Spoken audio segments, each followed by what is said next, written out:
Hello, hello, happy Friday. Welcome to our Friday Witchy Hangout. Thank you so much to Brody and Catherine. You guys are already kicking us off with some super chats. Catherine literally just said, let's get this out of the way. I hope you guys had a lovely week. We are doing an exciting, juicy reading on what is the reason. And I'm excited about this reading, but I am a little bit nervous because obviously people can come to this reading with a lot of different scenarios on their mind. And the channel has been growing quickly for me, like for my channel pace. And sometimes whenever that happens, then I kind of get flooded with more energies than I'm really prepared for. So I hope I didn't set myself up for failure. And for some of you, maybe that is tied into the reason, like what is the reason? Maybe for some of you, that's like a little message here as well, but I'm feeling confident. I'm feeling good. We're going to do this. It's going to be it's going to be an exciting reading. Yeah, I was going to make an announcement. I'm going to save it to the end about the candles. Actually, let me just get this out of the way because I'm feeling a little bit guilty because I told you guys that we were going to launch 2 new candle scents this week, but we're running a little bit behind schedule, so that's going to come out next Friday. But in order to make things up for you, if you guys are interested at all in the Hedge Witch, even if you've already bought one and you really like it, it's 20% off for this week, just as a little whoopsie. Sorry, we'll catch you next Friday. So if you were looking forward to that, that'll come out next Friday. Okay, so with that out of the way, my guilt can subside and I can do the rest of the reading. So, okay, what is the reason? We've got 3 piles and we have an anchor card. I'm going to show you the anchor card. So if you're new here, the anchor card is just a shared reading between all of the piles. That's kind of like the root energy. Some people like to see it, but this is not one of the piles, but it is the sword, which to me is just like truth energy, communication energy. So a lot of that, just generally speaking, is probably tied into the reasons here. And then my right hand's itching, so reason for a loss, communication, truth, something to do with that. Okay, so this is pile number 1, the unseen.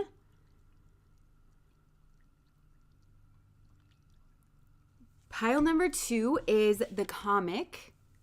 A lot of talk about this one in the chat.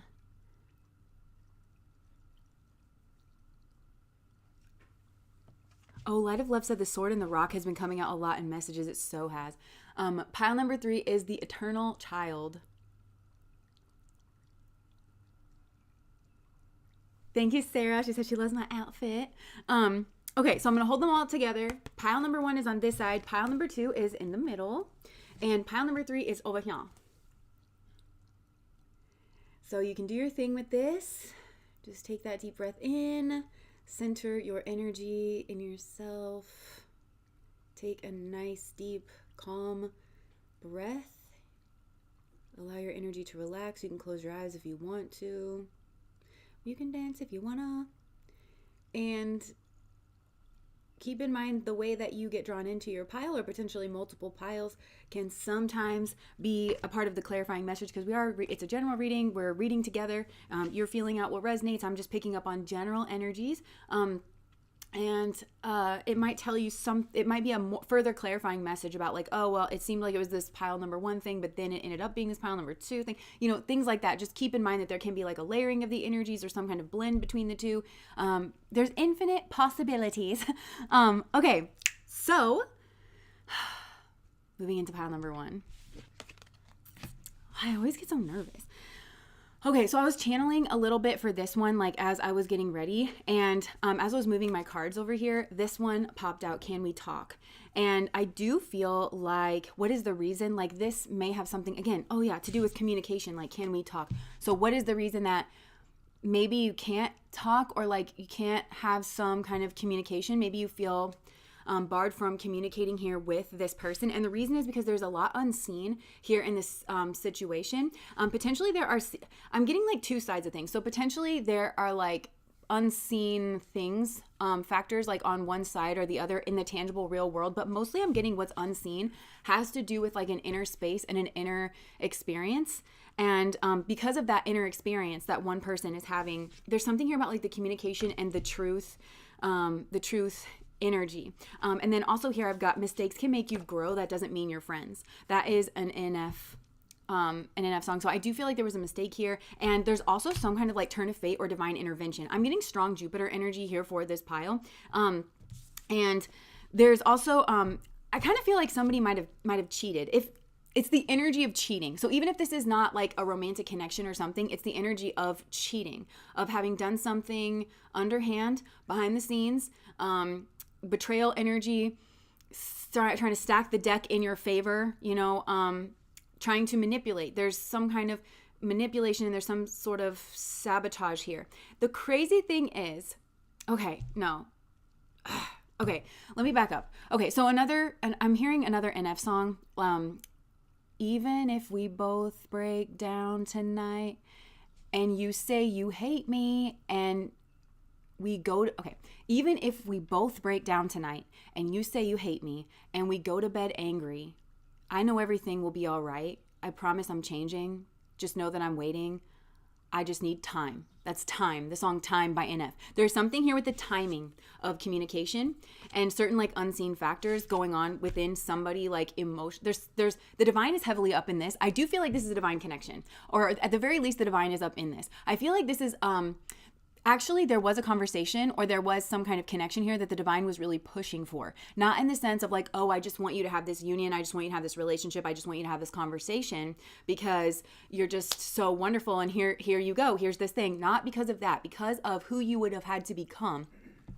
For some of you, I think this is your energy and I'm like kind of talking about the other person. So take this how it resonates. But it's like because of the person that you would have had to become in order to make those things actually possible. And so it's not a guarantee that it would be successful. And it's definitely not a guarantee that it would be successful if you're leading with some kind of like, again, trying to stack the deck in your favor, trying to manipulate this person. Because this person has some kind of inner space that you cannot account for, that you have never seen before in another person. And I'm hearing you don't really know this person, do you? There is something here about communication, like, and the communication and the timing and the type of communication, like not just keeping things on a superficial level, but actually having like real conversations. But there is a timing thing of like when you were having these conversations, which is probably like getting to actually know this person. I think there would have been like a tower moment here where you realized something here, like about this person. You realized maybe what was going on beneath the surface, that maybe everything wasn't sunshine and roses, and it would have changed the way that you were thinking about this person. Dimension Dancer, thank you so much for the super chat. And it would have changed the way that you were thinking about this person, and you would have potentially realized why they responded to you in the way that they did, because I do feel like there was an attempt at manipulating on your side. And this is part of the pattern that Spirit needs you to break, because you're trying to manipulate, at the very least, you're manipulating the way that it is that you're presenting yourself. And I think that somehow involved cheating or some kind of betrayal energy. It's third party energy. I'm seeing you grab another person and use that person as a human shield, which is also a no-no in terms of like the karma that you're building with that person. And whoever that person is, it's a Jupiter type individual. And there was something here like going on behind the scenes. Now, okay, so basically what this person needed is they needed timely communication, okay? Timely communication here about something. I just heard coming clean, some kind of admission. But you might want to listen to that song Time by NF, because that whole time... that whole song, he is basically detailing like his inner emotional experience, you know? I know this, I know that. I know that I can be a difficult person. I'm a stress case, stress you up the wall when I'm working. Actually, it's probably worse when I'm not. You don't deserve it. Like, it's this whole sort of conversation where he's basically saying to his partner, I'm aware of this external factor. I'm aware of this internal factor. I'm aware of this effect that I had on you or that my actions had on you. Here's what I'm doing about it. Going to therapy for you is something that's worth doing. That's another thing. Going to therapy for you is something that's worth doing. Basically, you don't have to go to therapy. It's like saying examining my inner space, okay? That's something that's worth doing. But the communication of that, being open, having that out in the air is important in this connection. Otherwise, I'm seeing there's strong Wheel of Fortune in here, like energy. There's like that divine hand of God that's going to switch things. It's going to move things if certain things don't unfold a certain way. Why? Because this is a divine connection, and you're not going to maneuver your way around it. And also, things that you think were hidden in this connection were absolutely not, because they cannot be. The divine is steady working. I'm seeing like the Wheel of Fortune just spitting out Eight of Wands energy, like messages. So this person is getting messages. Somehow they're hearing certain things about you, and it's not positioned in the light that I think this group can be a bit of a finesse group. They kind of know how to come across. They know how to keep certain parts of themselves unseen, some kind of truth. And there is a truth I feel like you are protecting.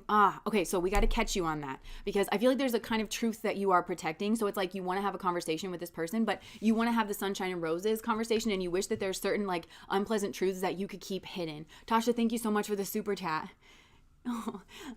Yeah, like there's something here like that you would really wish to keep hidden. So you have to check your own intentionality, because it's like you want to have a conversation that's going to change things around, but you want to do it in this way where it's almost like prideful. Like, this is all very human, okay? Like, we all have these urges, right? Because it's hard to admit when you've made a mistake, or it's hard to admit when you're feeling vulnerable or something. It's hard for everybody to admit, but it doesn't mean that we don't figure out ways to try and do it, because we're trying to like be better people, or we respect other people and their right to see us clearly. There's something here where I feel like you don't want to be seen clearly, and so that throws into doubt like this communication. And I do feel like this is the divine contract between the two of you. I literally just heard that. This is the divine contract between the two of you. If you can communicate your truth when it needs to happen, because time is also communicating something here in this connection, and you know that, okay? But I'm going to put that to the side here. Timing is also the timing of a certain conversation also communicates quite a bit to this person. And this is a factor that, again, I don't think you factored in with this person. This person is like quite a bit more developed in an inner realm, or they're quite a bit more sophisticated. I just heard than you, but also than you even realize that they are. Like, this is kind of a different beast, and it's heavenly. And I just heard, like, do you really think that you would have a divine soulmate that you could run around on?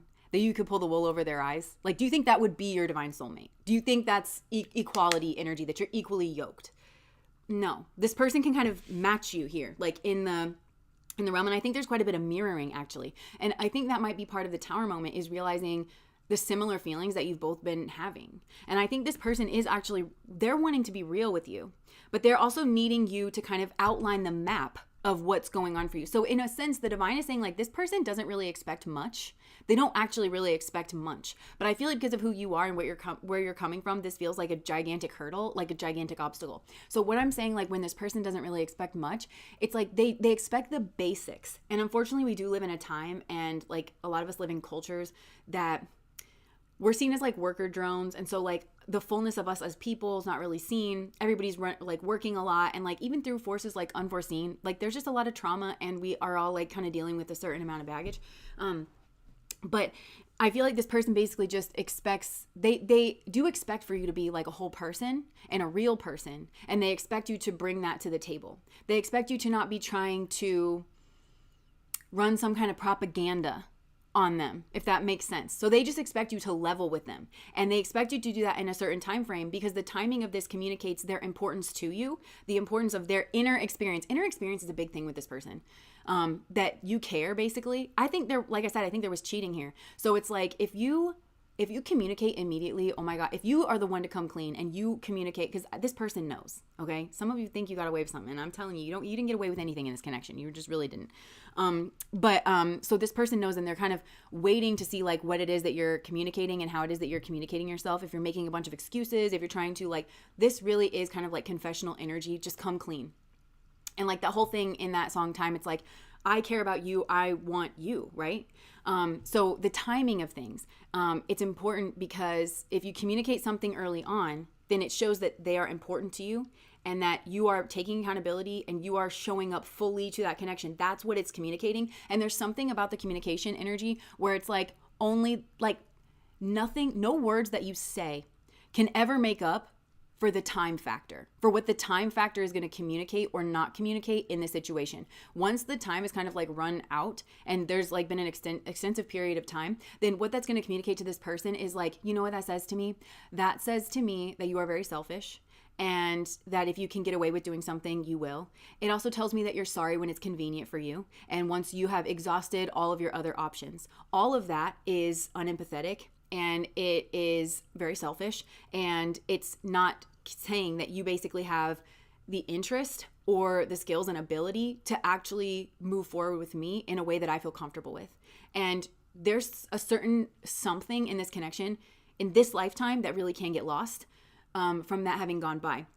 The reason I'm saying like you can't keep dodging yourself. Like you can't keep hiding from yourself in this situation and pretending like you don't know things that you actually know, because I can see here that I feel like you were trying to use time as a factor against this person. You were kind of hoping that things were going to get swept under the rug. This person will never forget what you did or what you didn't do. And they will never forget that you didn't own up to it, or that you thought you got away with it and didn't bring it up. Like this person, they think like they're building kind of a mental map of you, like human beings do. And so you're kind of that person who they thought was one way, but then you cheated on them. And then further, like you're never not going to be that. The only way to not be that is to take accountability, to show yourself to be a forthright and honest person, to show yourself to be an emotional person and somebody who cares about them. Because I feel like you care about this person.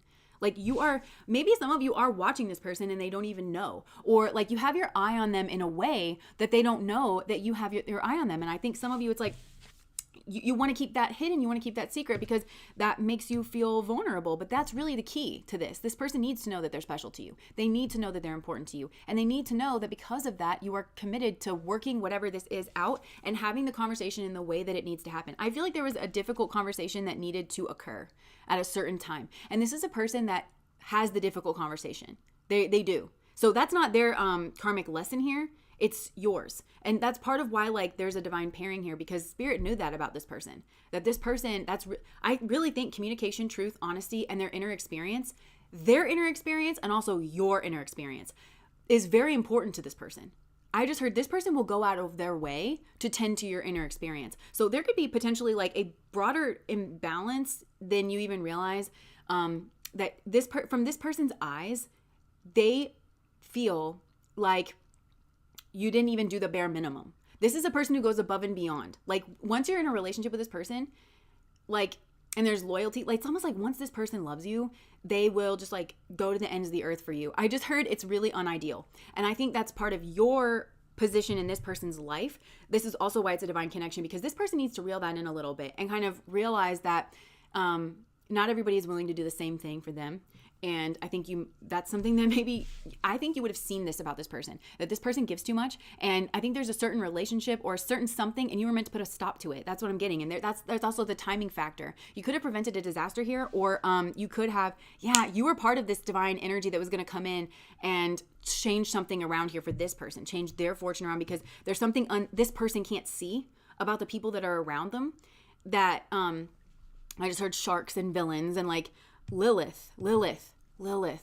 This person can't see Lilith around them. And so this could be somebody who is trying to bait them into some kind of, I really don't think this person gets baited very often, but somebody wants to treat them with unfairness is what I'm getting. Somebody who's like hiding, and it's like pretending to be a nurturing energy, and this person's giving too much, and you were meant to come in and basically, I'm seeing that lightning strike, but I'm seeing it cut off a branch but cauterize it immediately at the same time. There's something that you are going to see very clearly that you need to communicate directly. And I think for you to communicate this directly to this person, you had to have already built trust with this person. You had to already demonstrate, like, for them to believe you. Because for some, with this moon energy, it has to do with their family, somebody hidden in their family, a shadow energy, maybe even the mom, like with this energy. And so for you to be able to be in the standing in this person's life, to be able to say, listen, sit down, we need to kind of have this conversation about who this person is and what they're doing.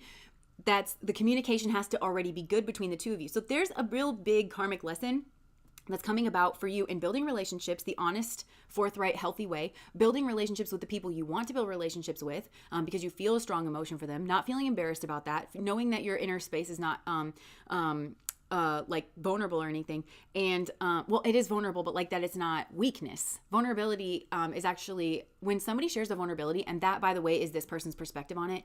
When somebody opens up and shares like their inner experience with you, that's brave.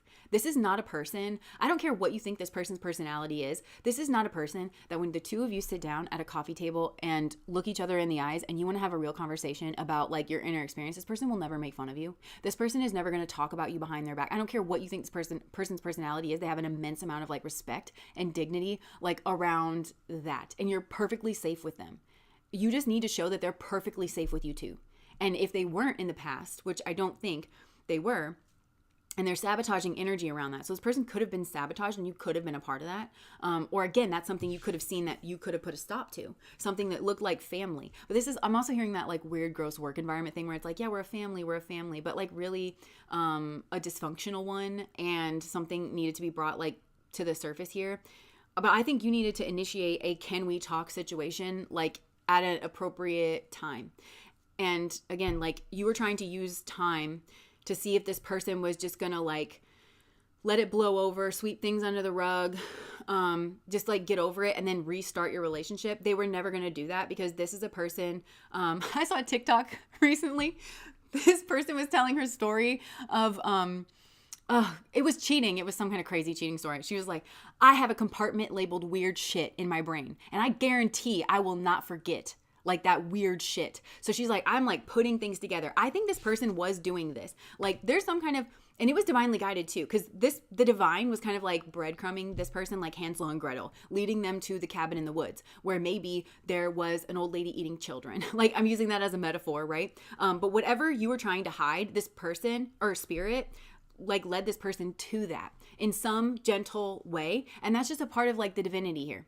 That's just a part of it. Okay. And I want to go back to this Jupiter energy that you were maybe cheating with. That also has to do with the way that you were spending your time in the meantime. Light of Love, thank you so much for the, I'm always crying. Thank you so much for the super chat. So let's go back to this Jupiter energy. It's the energy of excess. Okay. So this also has to do with the time, what you did. Okay. Because I think you want to ask this person for time, or you want to talk about time that's gone by, or like you want to tell them something about what you were doing in their time. Maybe this is finally now revealing an inner experience. Like I never stopped thinking about you. I never stopped this. I never stopped that. But the thing is, what'd you do with that time, boo-boo? What'd you do with it? Because I think you were thotting and bopping. That's just what I heard.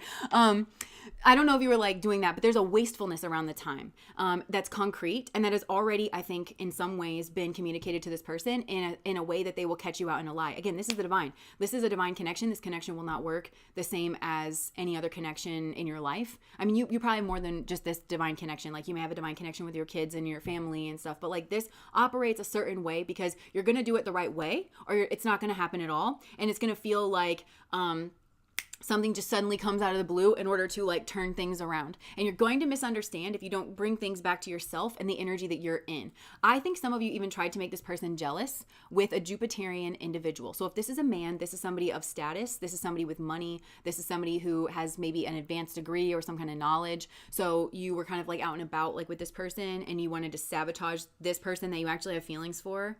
Why are you being so mean to this person? Like, you claim to love this person. There's a disconnect here between the words that you want to say and your actions. And the actions you were taking because of this kind of like darkness here. Because you were feeling like insecure or something. And that's the part that you didn't want this person to see. I'm telling you, that's what's causing all the problems. That's what's causing all the trouble. Right? So again, there's that Jupiter individual. If this was a female, Jupiter energy is bombshell energy. It's an energy that is very physically attractive, but does like to usurp the gender roles. Like, that is a person who kind of wears the pants in the relationship, even if they act like they don't, they sort of do. And they also might have like status or money or something, but there's also the energy of excess and like partying and wastefulness. Gone on. So I think it's like, well, during the time that we've been apart, I've been this. Well, this person has some of you got someone pregnant and this person heard about that. Some of you were out like with this other person and they heard about that. And I'm telling you, they did not hear it in the way you would like for them to have heard it. Because I think this is like, you're very polished about the way it is that you try to come across. You try to like put a certain frame. It was not framed well to this person. And I'm just heard that's what you get for not like coming clean and for not, like, it was not positioned in the light that you wanted it to be positioned in. And that's because it was a sabotage attempt. You were trying to sabotage this person's inner experience. And I just told you the inner experience is so important to this person. And you have to see yourself in comparison to this person, that while you were trying to sabotage their inner experience because you couldn't own up to the truth of yourself inwardly or outwardly, because I think this is like inwardly for yourself too, that you did the exact opposite that this person was going to do to you or did to you. Because I told you already, this person values the inner experience, theirs and yours. They will be very protective and soft and gentle with your inner experience. If this person hurt you, they probably hurt you because you did not communicate certain things that you needed to communicate and they didn't know. And you've been doing a bunch of mean stuff to them. So now this person is on the defense, or they probably, for some of you, they don't like you. For some, okay, like if this is a cheating situation, I literally just heard, I think you're gross, right? Like if you were out, like if you're trying to make this person jealous by sleeping with other people, like they don't respect that. Like they just don't. And it's not the kind of person that they've seen themselves with. And there's, again, the timing of some of these things here as well. Or like, it's like, oh, well, in the time that we were apart, I was doing this, and this. And there's like, really? Because I heard that you were out with this person for this period of time at the bars, spending money, I heard that. I know that. Like, right? So how are you going to sit here and say, like, there's been no, like, stone unturned and that you've been thinking about me this whole time? I really don't believe that. And honestly, if you have been doing that, then how sad for this other person. And again, you're just demonstrating yourself a person that views human beings as like objects or tools to be used as like, again, I'm seeing you grab other people, humans, people with like hearts and souls, and like grabbing them and like holding them in front of you, trying to dodge being seen.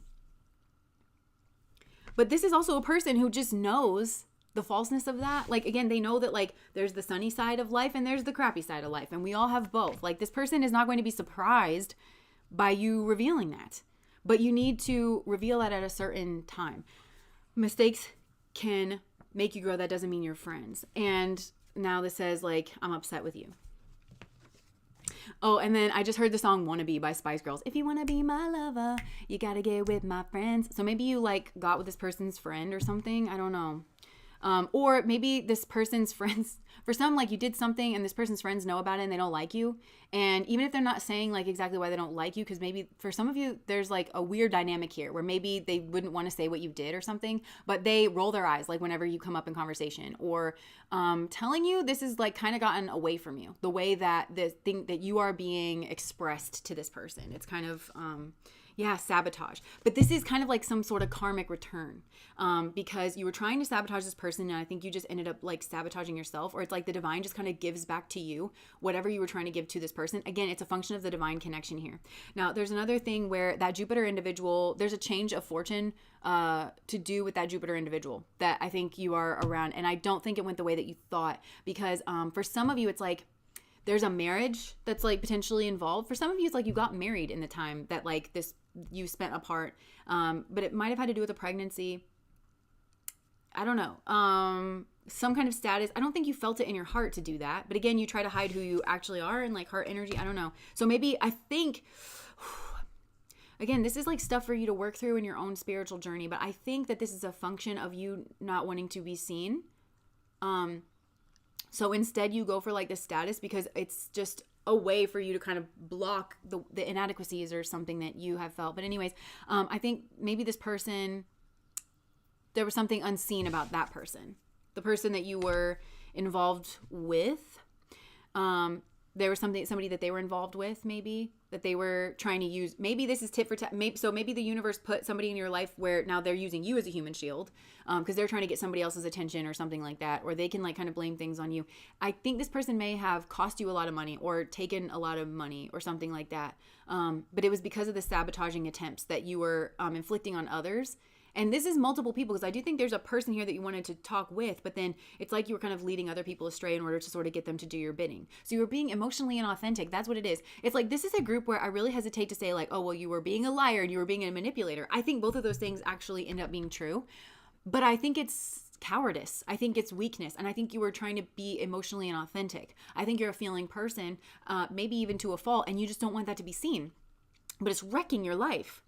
And it's wrecking your life. And for some, there could be like addictions, even like to watching TV or to like, I don't know. His face always looks like really puffy, like, you know, he's been like drinking or something. So like for some, there's addictions, and it's because you're trying to cover up like what is unseen. And I think that potentially you've created a life where you don't feel seen. So you're around people and you like feel incredibly lonely, but it's that is a side effect of building a life and in the little moments and the little decisions, and it's Wednesday at 8 a.m. and I am going to return that text to that person that I know I really shouldn't be with. And so that continues the relationship for another week, because we're going to go out on Saturday, and then I promised to go to that work thing on Wednesday. And then, you know, it's the little moments that sort of add up, and then you kind of create a karmic life where you've gone down a karmic path and you're surrounded by these people that don't really actually see you. And then you kind of wonder about being dissatisfied, and then you're kind of like trying to numb out. And that's the truth of the situation. And the truth is, you may need to talk to somebody about this, somebody that can like, that you trust, whether that's a friend or like a therapist, something here to like kind of get to the truth. And the truth is, I think that there's sadness and there's depression that are coming up here. Yeah, and I think you feel that, I think you want to ask this person, like, do you feel the same for me too? But I think enough has gone on here. Like, there's been so much water under the bridge. It's going to come out of left field for this person. Like, if you say that, because of the timing, because of what's gone on, the timing of the communication, where this person is going to kind of think like, you've exhausted all of your other options. You went out and did whatever in the hell you wanted to do, the actual literal hell that you wanted to do. And then you want to drag that like back to me because you've done like, that's going to feel like that to this person. And also, this person doesn't know that you like them. And you meant for them to not know that you like them. Instead, but you still wanted to be with them. So you wanted to get them by some kind of manipulative, sabotaging means. And it's not the energy of love. And this is a divine connection, and it will be built if you have the courage to build it with truth, honesty, and love. And I do just want to remind you of that song Time by NF, because in that song, it's like he's advocating for himself. You know, he has been in therapy and he understands himself, and he's doing his inner work, his side of it, to the point where he's able to communicate to this other person, look, I understand this and I understand that. Tell me if I'm wrong, kind of thing, you know? And I know that it's had this kind of impact on you. I want to explain like why I'm doing that, but like in the moment, because this person, I feel, went through something alone, and it could have to do with you. But again, remember I was saying like there's something that you're meant to blow the lid on here. So this, and you would have seen something very clearly, the culprit. Like there's something here of, there's a culprit. There's somebody doing something nasty. And you know what's funny? You're kind of coming up manipulative in this reading. No offense. And I already told you, I think it comes from actually like an emotionality. I think you can see a manipulator when you're in front of one. And I think this is part of a karmic rebalance, maybe for having been that way in the past. And it's a part of your healing journey. It's almost like a larger version of like a confessional energy, where you're going to point out the culprit and you're going to say, this person is tricky. And I think you're going to be able to call it in this way, this way, this way. So you need to get to the bottom of what this person wants, or maybe you'll be able to see what this person wants. So yeah, there is karma that's kind of like playing out in this. There's a function that you are supposed to, play. So I just feel like wires are getting crossed here. There's sabotaging energy that you're trying to throw at this person, but the universe just flips it back towards you. And then you get all confused because you're like, oh my gosh, this person's a sabotager and this person's a betrayer. And the divine's like, stop. This person's like, oh my gosh. Like, so you have to really own, this is a divine connection. You need to own your space. You need to own your inner experience. That's what this entire thing is about. And it's going to have a hefty bearing on the way things play out in your life. And the partner especially that you build with in this life, it's that Jupiter energy. It's Wheel of Fortune energy. It's going to go one way or it's going to go another way. And I think it's going to surprise you. The Bayou, thank you so much for the super chat. And Mullah, yeah. Oh, and Mullah, yeah. That's the big, and maybe for some of you that is the case. Like, since we're talking about that, first of all, Mullah is like a dog yoni. So it's like very loyal, fun, kind of puppy energy. But Mullah is the first nakshatra in Sagittarius.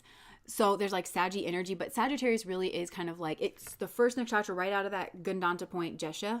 And there's usually some kind of extreme reversal in fortune. And I feel like that's what it is that you're looking at here. Some kind of extreme reversal in fortune. And I think it's to teach you. So this other person, this Jupiter person, because you look at this person as like the pinnacle of worldly success. There's something to do with the world. It's worldly values. So tread carefully. And you think that manipulative mind, that strategic mind of I'm going to do this and this, and it's going to end me up here in this Jupiter, in this expansive way. Well, it will for a second.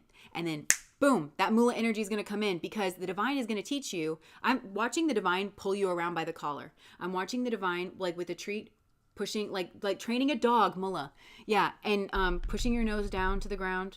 Like you are going to follow the divine and you're going to follow the divine's finger. And you are going to learn that if you want to step out of that and you want to trust your ego and you want to trust that strategic mind to try and build fortune or whatever through Jupiter's husband. So through some kind of marriage energy, you might be able to build it, but it doesn't mean you're not going to keep it because of the unseen. This is third eye energy. You got to learn to see through energy. And I'm hearing the end and the means are one. And this like kind of energetic, you've got to see the energetic undercurrent. This relationship, if you have put this together, because not all of you will, if you have put this together with this Jupiterian individual, you're not soulmates. You're not supposed to be together. Okay. So you kind of already know that, but you're cut off from the heart space. That's kind of the hallmark of what's joining you and this other person together.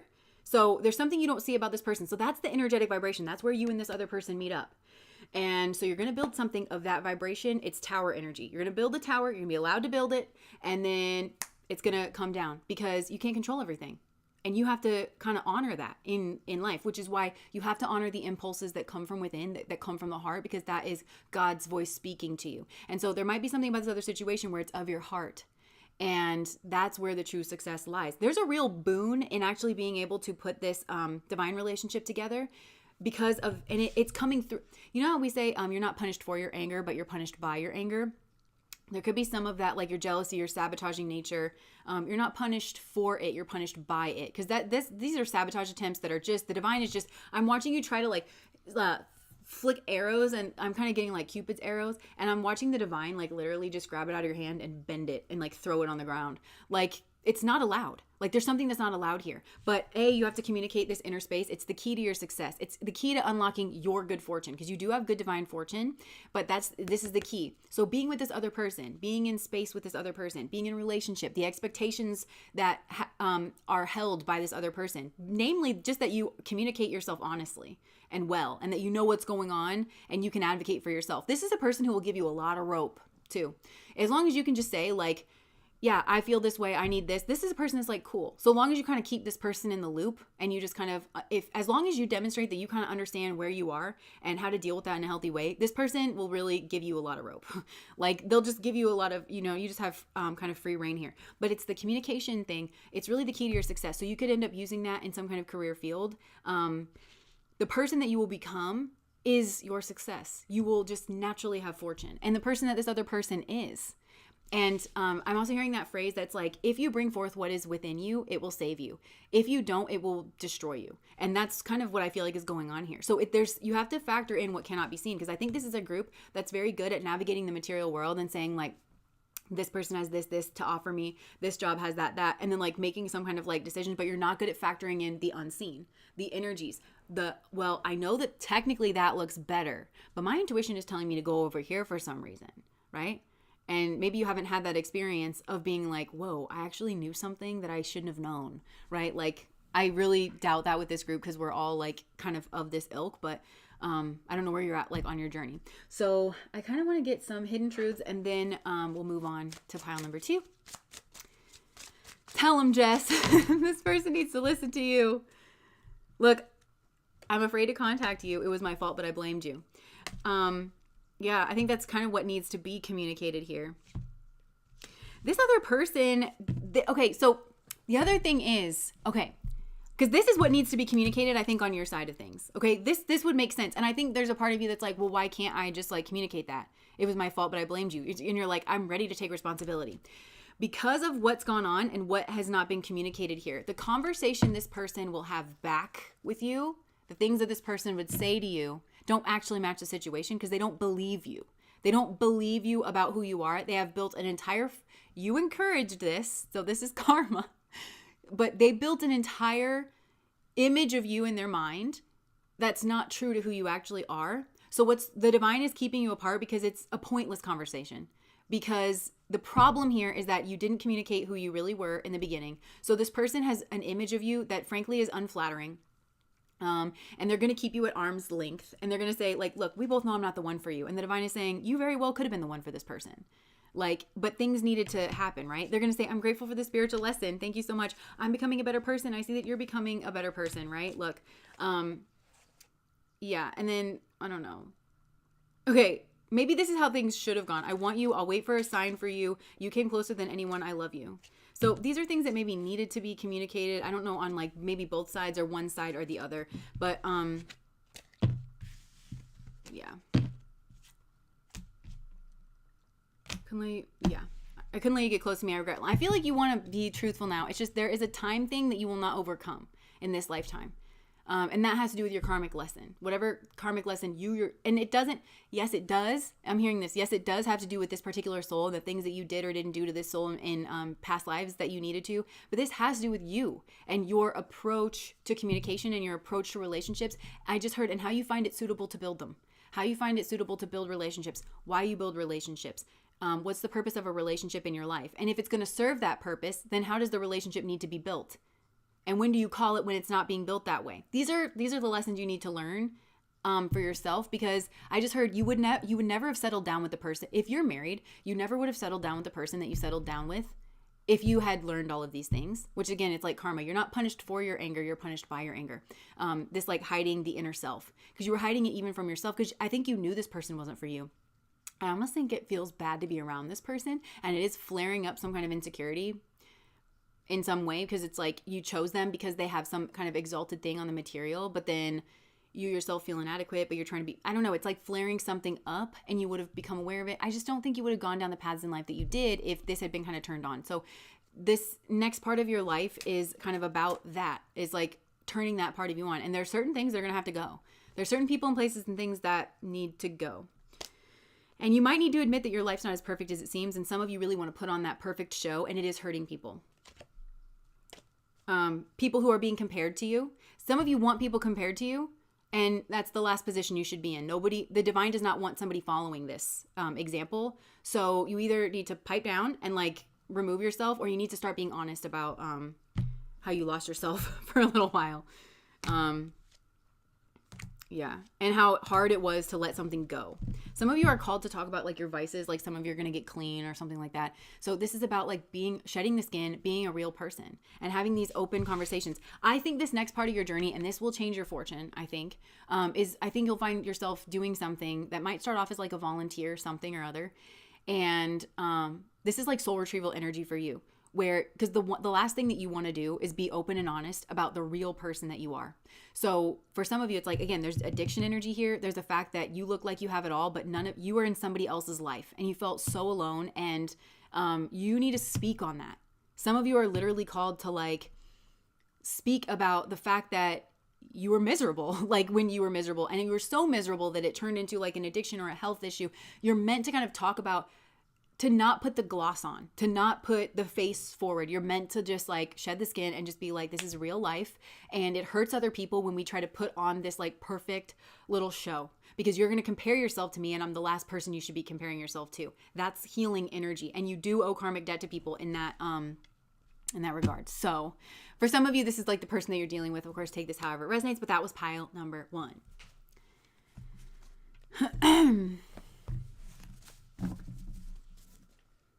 Yeah. Okay. Let me just have a little drink.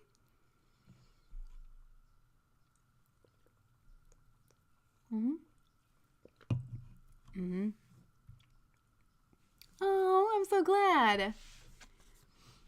Okay. Boo-doo, boo, boo, boo-doo.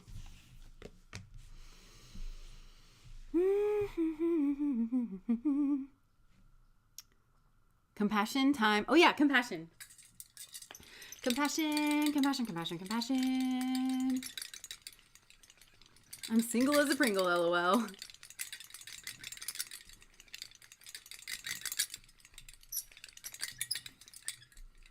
Okay.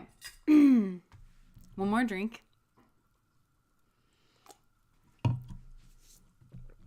All right. Pile number 2. What's the reading that we're doing? What's the reason? Okay.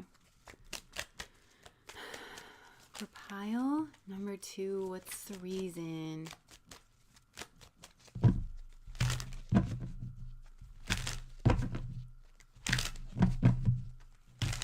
Solving the world's crises. Okay, what's the reason? Oh, okay.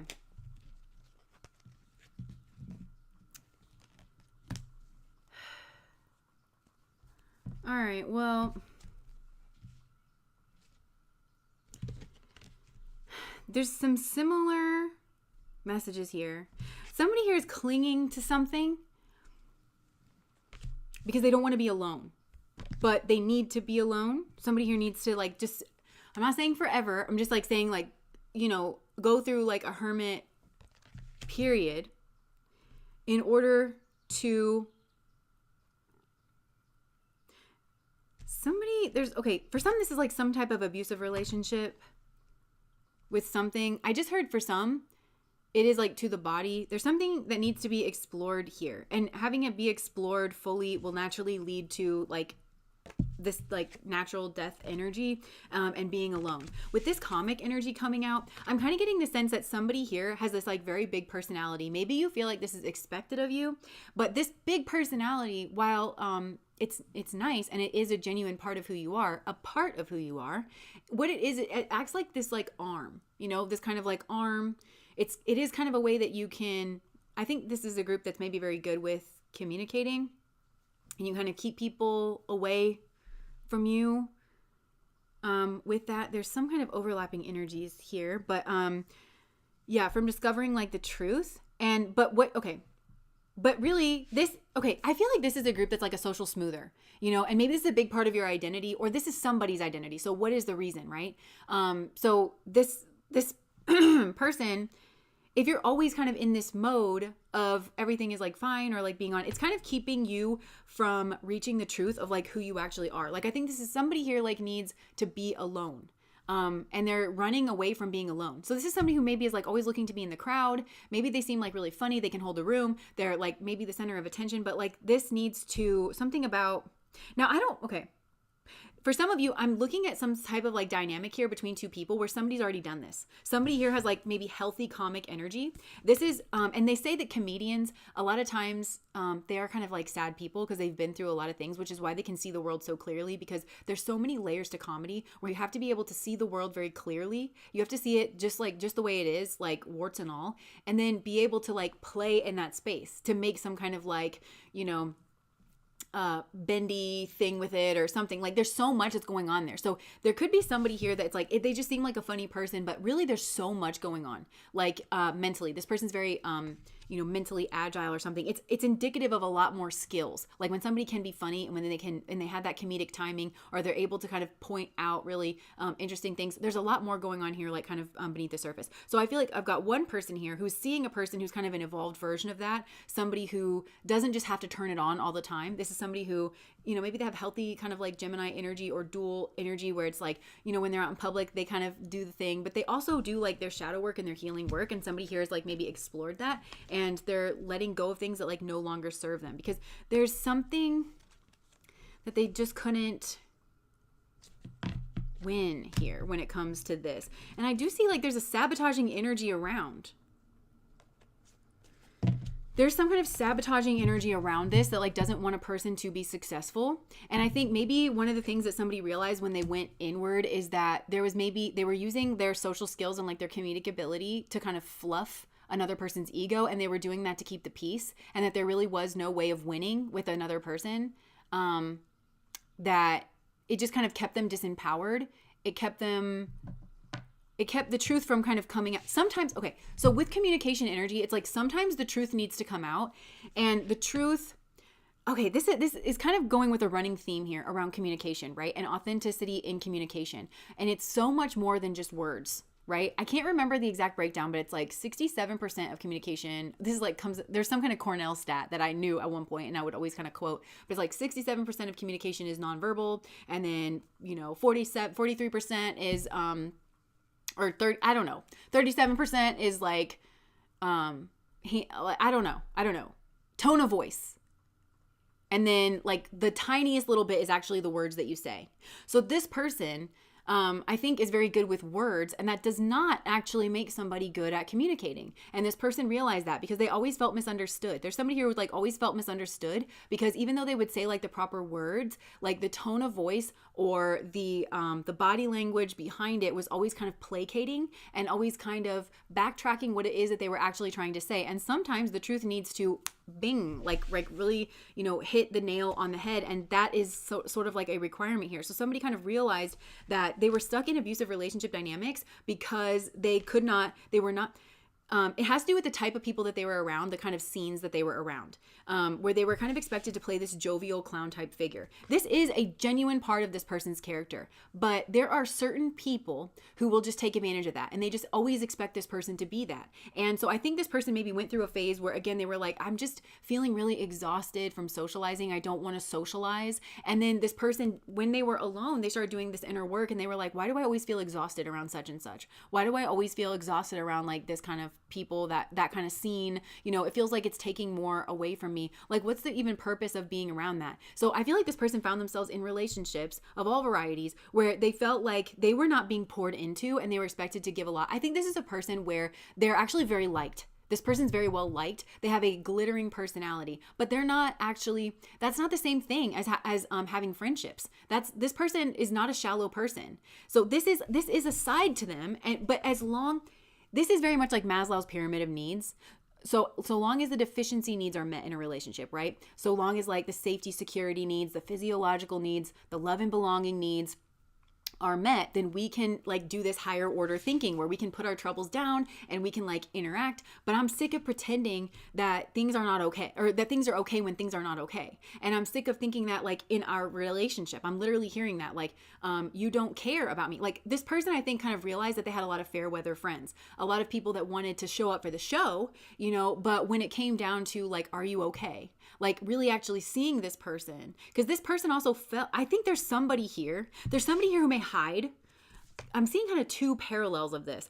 And this could be an older version of this person and a newer version of this person. So there's somebody that uses like comedy and humor and socializing and something here to like hide. There's another person here who did notice that people didn't care enough to actually see them. Like they weren't trying to keep people from seeing them. They just sort of realized that all people wanted them for was, or that was somehow communicated to them, that all people wanted them for was the fun time. Like, and this person is like, that's crap. Like, I'm a full person, And this, like I said, somebody here is like very much not a superficial person. Yeah. And this person was wanting to move forward, but they were being sabotaged. And I think this person kind of realized that inwardly they were doing this, because they were tolerating being around people who only saw them for this like one thing. And yeah, so they got in this Queen of Swords energy. So I think some of you are wondering like what accounts for the personality shift in a person. That's your problem right there, boo-boo. There was no personality shift in this person. And that proves their point that may be the way that you're viewing them. Is that there has been a personality shift. This person kind of feels that nobody cared enough to actually get to know them. And or to do that like in the right way, or to really hear them out. And I think that's all like you're really seeing, is that I think this person at some point like cut away from the people that were doing that, and where it didn't feel like equal give and take. And then this person started surrounding themselves with people who saw them on a deeper level. And I think this person could have even been, I just heard shy, or like this person may have moved, and this could be jobs, like, because the Chariot is kind of car energy. So they could have went somewhere in their car. Like it's like a car trip away, you know, for a new beginning. And this was sanctioned by the divine. And it's like peaceful, kind of loving energy. And there's something to do with body and like a message from their body here as well. This person could have, this person could have received an offer here from somebody who actually did see them for like the fullness of their being, like some kind of opportunity to work together, to build together something. It may have actually been some kind of, sneaky schmegdual strategy that put this person in conflict or something. That's for some. And that could have been even what motivated this person. I think this person might be quite attractive. But it doesn't mean that actually came to fruition. This could have been something that like woke this person up too. Like, oh, I thought that you did see me from, I don't know. Like there's something going on with like who this person actually is and who they always have been. And they just felt like there was never room for them to be like the person that they were. And they always felt like people were coming up short, like in their past and in their relationships. They also felt like they were believing a fantasy. And this person also kind of feels like they felt like maybe they were encouraging that just because they weren't bringing their full self to the table. So I think this is a person who, have you ever heard that like school teachers, there's that like public school teachers, oh, well, you should never smile until after Christmas vacation. You know, this person, maybe when they went to a new place, they were like, I'm going to really tuck back. I'm going to be quiet. I'm going to listen more. I'm not going to lead with my dazzle dazzle, my razzle dazzle. I'm going to keep that kind of to myself. And I'm going to have like I'm going to try it a different way this time. I'm going to keep certain things to myself. Yeah. And I think maybe again, a relationship something was like destroyed here. And it could have been like a thought structure. They learned like a different way to be. This person was like exploring their options. It could be like exploring their spirituality. You drove 1,300 miles. I just heard, and I would walk 500 miles, and I would walk 500 more. So this person, I think they just felt unseen. And in the past, I think they kind of realized that they were using that big personality as like an arm to keep people away. It was preventing them from having intimacy. And like I said, this is a real person. This is a deep person, you know?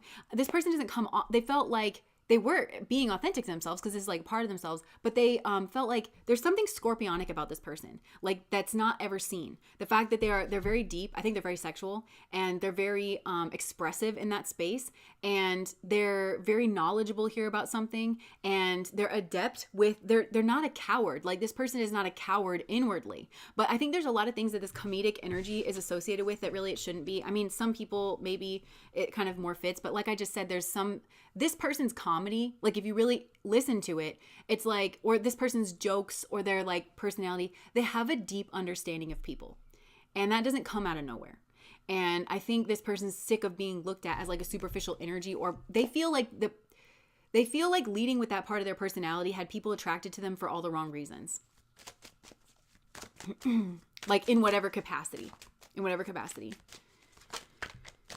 And they noticed it. Again, like I just think that this is a person that people don't give enough credit for their like power. This is a powerful person. And they felt complicit in that in some regard here as well too. Maybe this is you. Maybe some of you are asking like, what is the reason that I feel so disconnected in my friend group right now? Oh my. Yeah, there's sneaky energy around. I'm telling you, like this person was kind of noticing that there's sneaky energy around because people think they can pull one over on this person because they take them as way too lightweight of an energy than they actually are. And people think they can get away with breadcrumbing this person or like not giving equal give and take, not giving them the respect that they deserve. This is a person who maybe even deserves more respect than most people. They're even more like respectable than most people, but they just don't think that people, yeah, this is, maybe they realized that they needed a plan.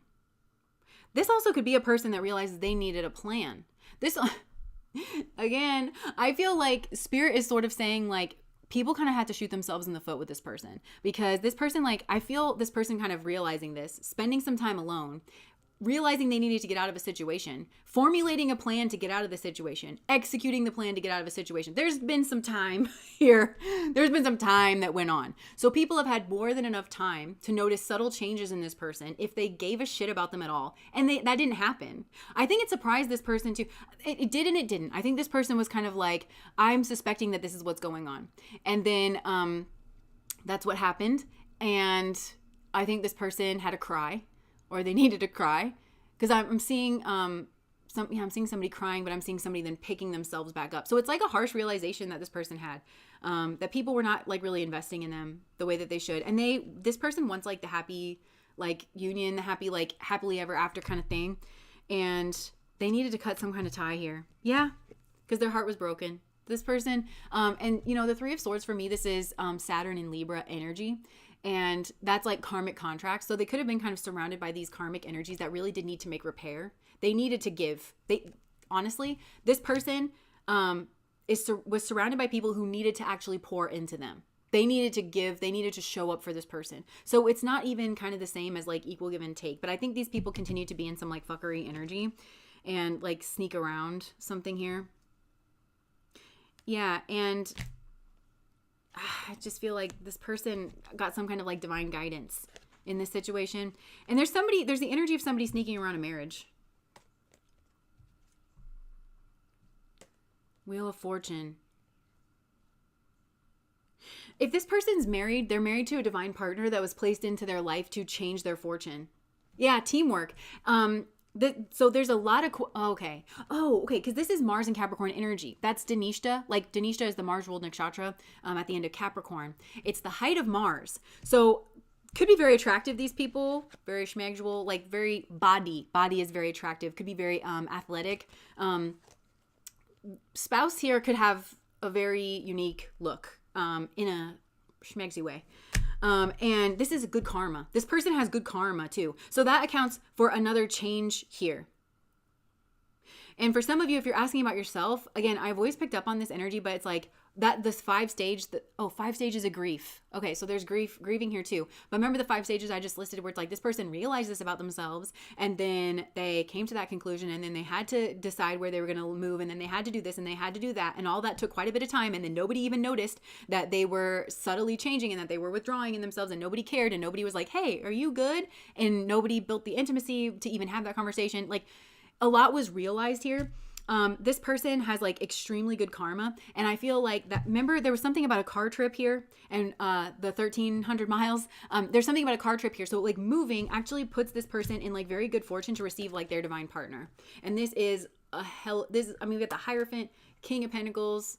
This is a spiritual person, very spiritual person. And I think these two are going to build wealth together, or this person maybe already is wealthy. Somehow this is going to be a change in their fortune, but this has to do with this like social kind of thing. So spouse is maybe very protective, or has a group of friends or a family or something that is going to see this person for like the fullness of themselves. And it kind of creates this, Spirit is not waiting on these like specific souls who needed to make right with this person to actually do that. This person, I'm seeing this person hooked up to like equipment. You know, they need the oxygen mask. They need the blood transfusion, metaphorically on a spiritual level. Let's get them in there. Like, that's what I'm hearing. So, and they're building something here, or they will, that's representative of spirit. It's like very divinely guided. This partner is psychic, or they're very spiritual. They're very high ranking, spiritually high ranking person that was sent in here towards this person. This is somebody who listens to their intuition. This is also somebody, they're established on the material, or, I don't know, it's like maybe this is the union of them together. Very noble person. And it's probably, okay, because Dhanishta also can be kind of like a breaking the mold, but it can be in terms of like physical attractiveness. So there could be something about this partner that kind of breaks the mold for this person in terms of their physical attractiveness. Like they find each other very attractive, but it also may not be their typical type, or they have like some certain feature or something here like kind of breaks the mold. But Dhanishta can actually... They can be different, but it's like They've accumulated very, very good karmas. And I think these two will accumulate good karmas together, and they will be a part of divvying out good karmas like for other people, and they'll just have a very happy marriage. But this person needed to cut ties, I think, with somebody here. That's very, maybe, very angry, maybe.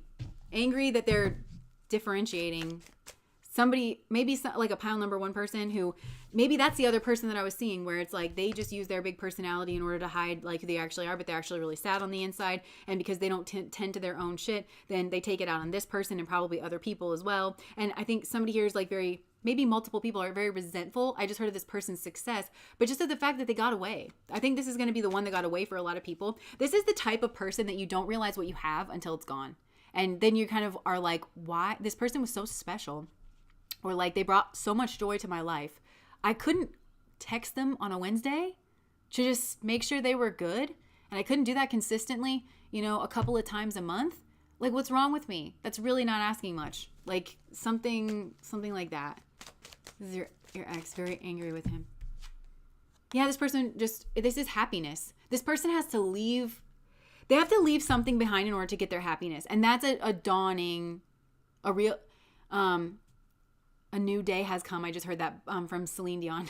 To get their new dawn, this person is realizing that they need to leave something behind. And I think it's this pattern of behavior, but I also think this pattern of behavior ties in with the location and the kinds of people.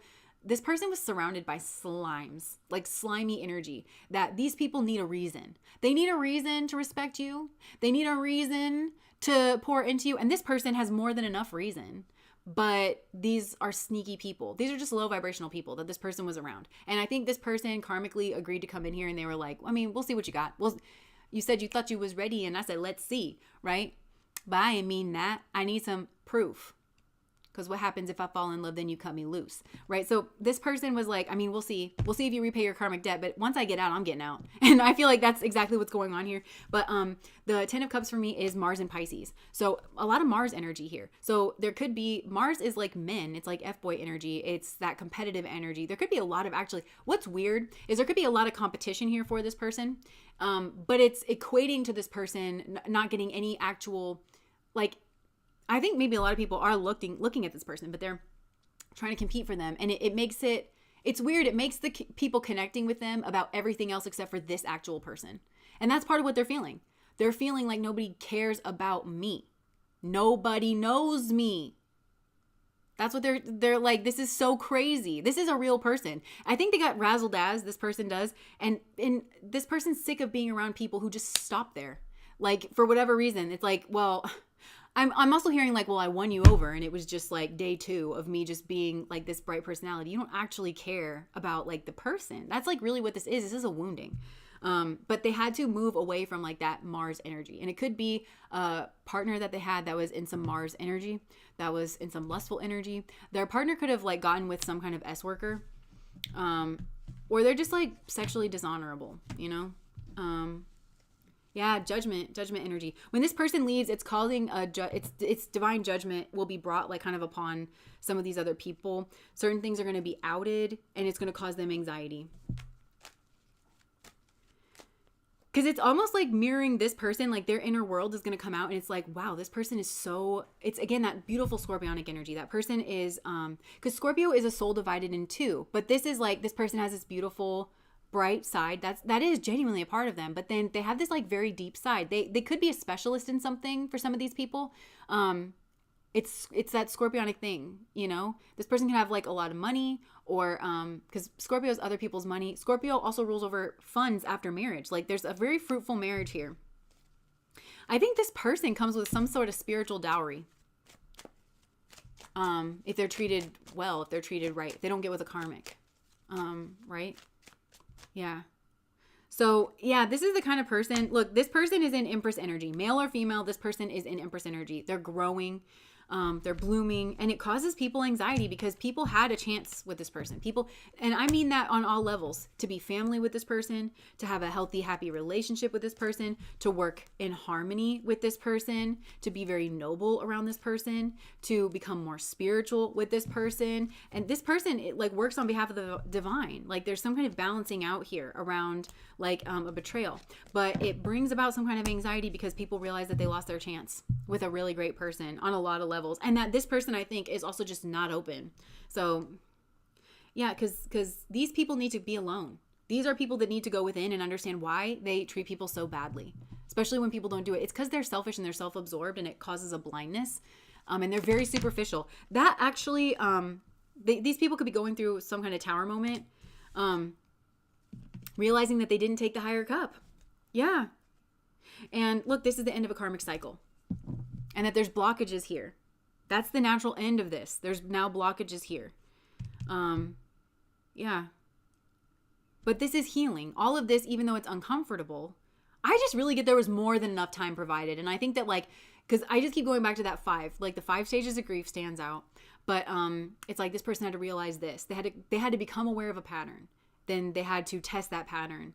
Then they had to realize that something needed to change. Then they had to make a plan for that. They had to enact that plan, which might mean saving something, paying off a credit card, like buying a car. I don't know what it would mean, but it's like this person had to then do that. And then they had to enact their plan to leave. And I'm telling you, like in all that time, you couldn't find it within your heart to like connect with this person. That's literally, there's no kind of getting around the fact that somebody here just really dropped the ball because they don't have their priorities straight. I feel like to treat this person this way, you just have to not have your priorities straight. That's kind of what it comes down to.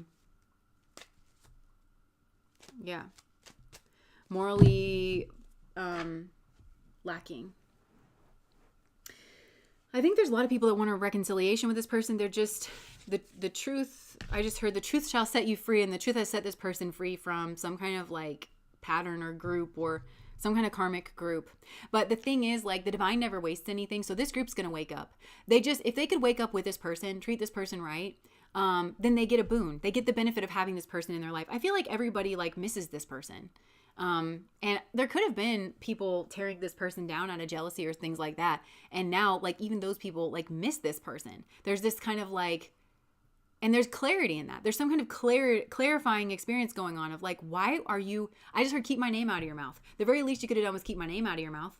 You know, it's like there's a lot that these people have been running from about the way that they treat this person, the way that they treat people, and why they are the way that they are. And I think they just hit the end of the road with it. And Spirit is bringing down some kind of like crashing realizations, tower moments with these people that kind of just shows them the reality of who they are.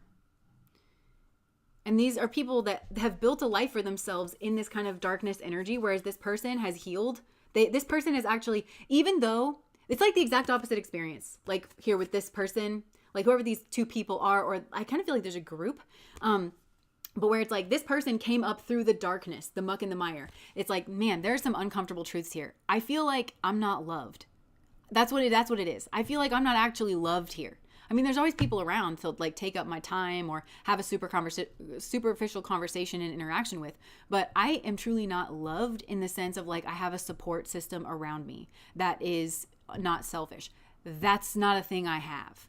And that's like a dark night of the soul energy that this person came up through, and that's been the key to them actually healing and living like a happier life and finding where they go to where they are seen and when they are loved and when they are cared about. These other people went the opposite way.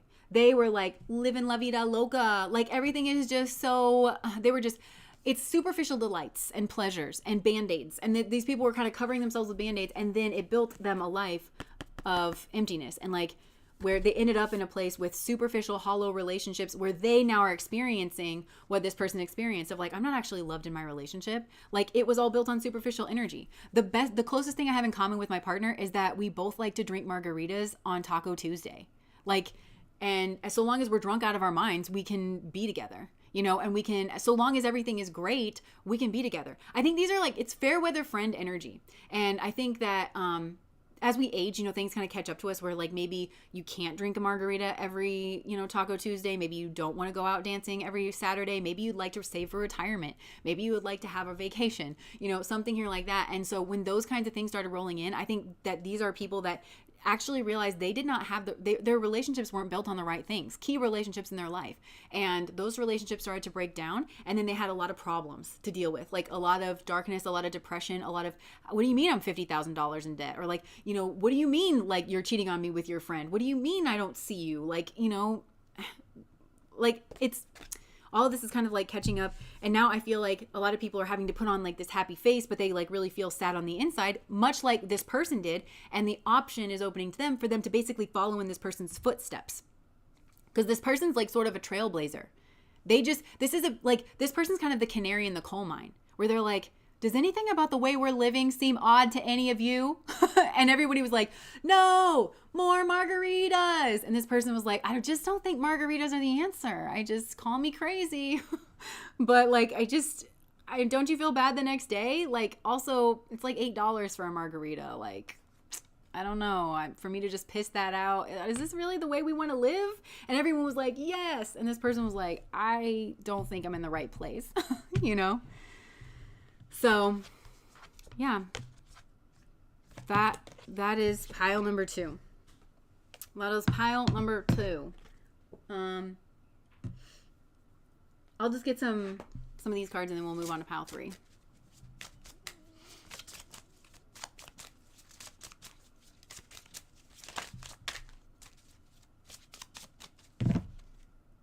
Decision and regret. Yeah, this person didn't want to make a decision that they were going to regret. And I think this person was very illuminated. Like, they weren't running away from hard truths. This person wasn't just getting swept away. They weren't just taking what the best thing that was like available that they felt like they should settle for. This person was like, if it's not what I want, then I'm not committing myself. This is also a person who's not afraid to be alone. And I think there's people here who are afraid to be alone.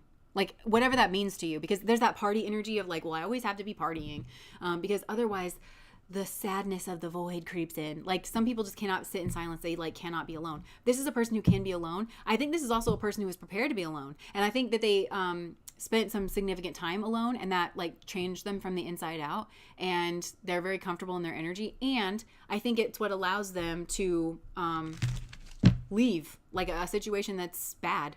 And also, this is very much, I remember in, 4th grade, where my teacher asked the entire class, like, a certain question, and everybody put their hand up, like, for the wrong answer, except for one person, because we were all peer pressured, basically, into doing it.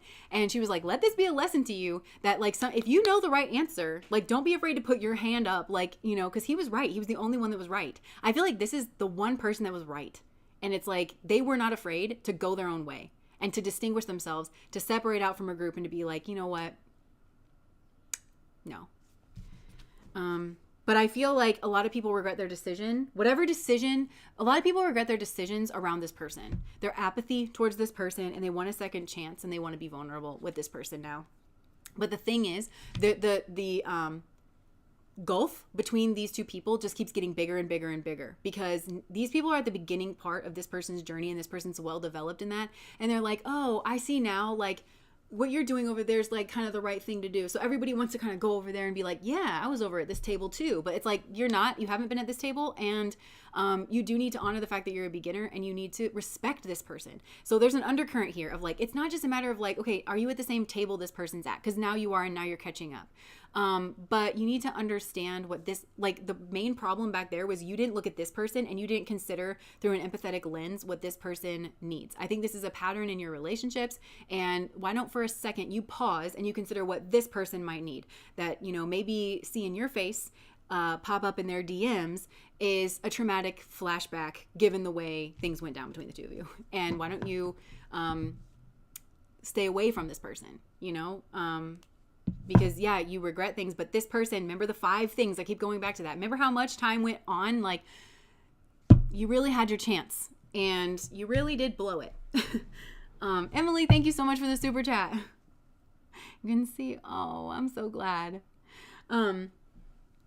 Okay, so let us move on to pile 3. After we get a drink and have a compassion break.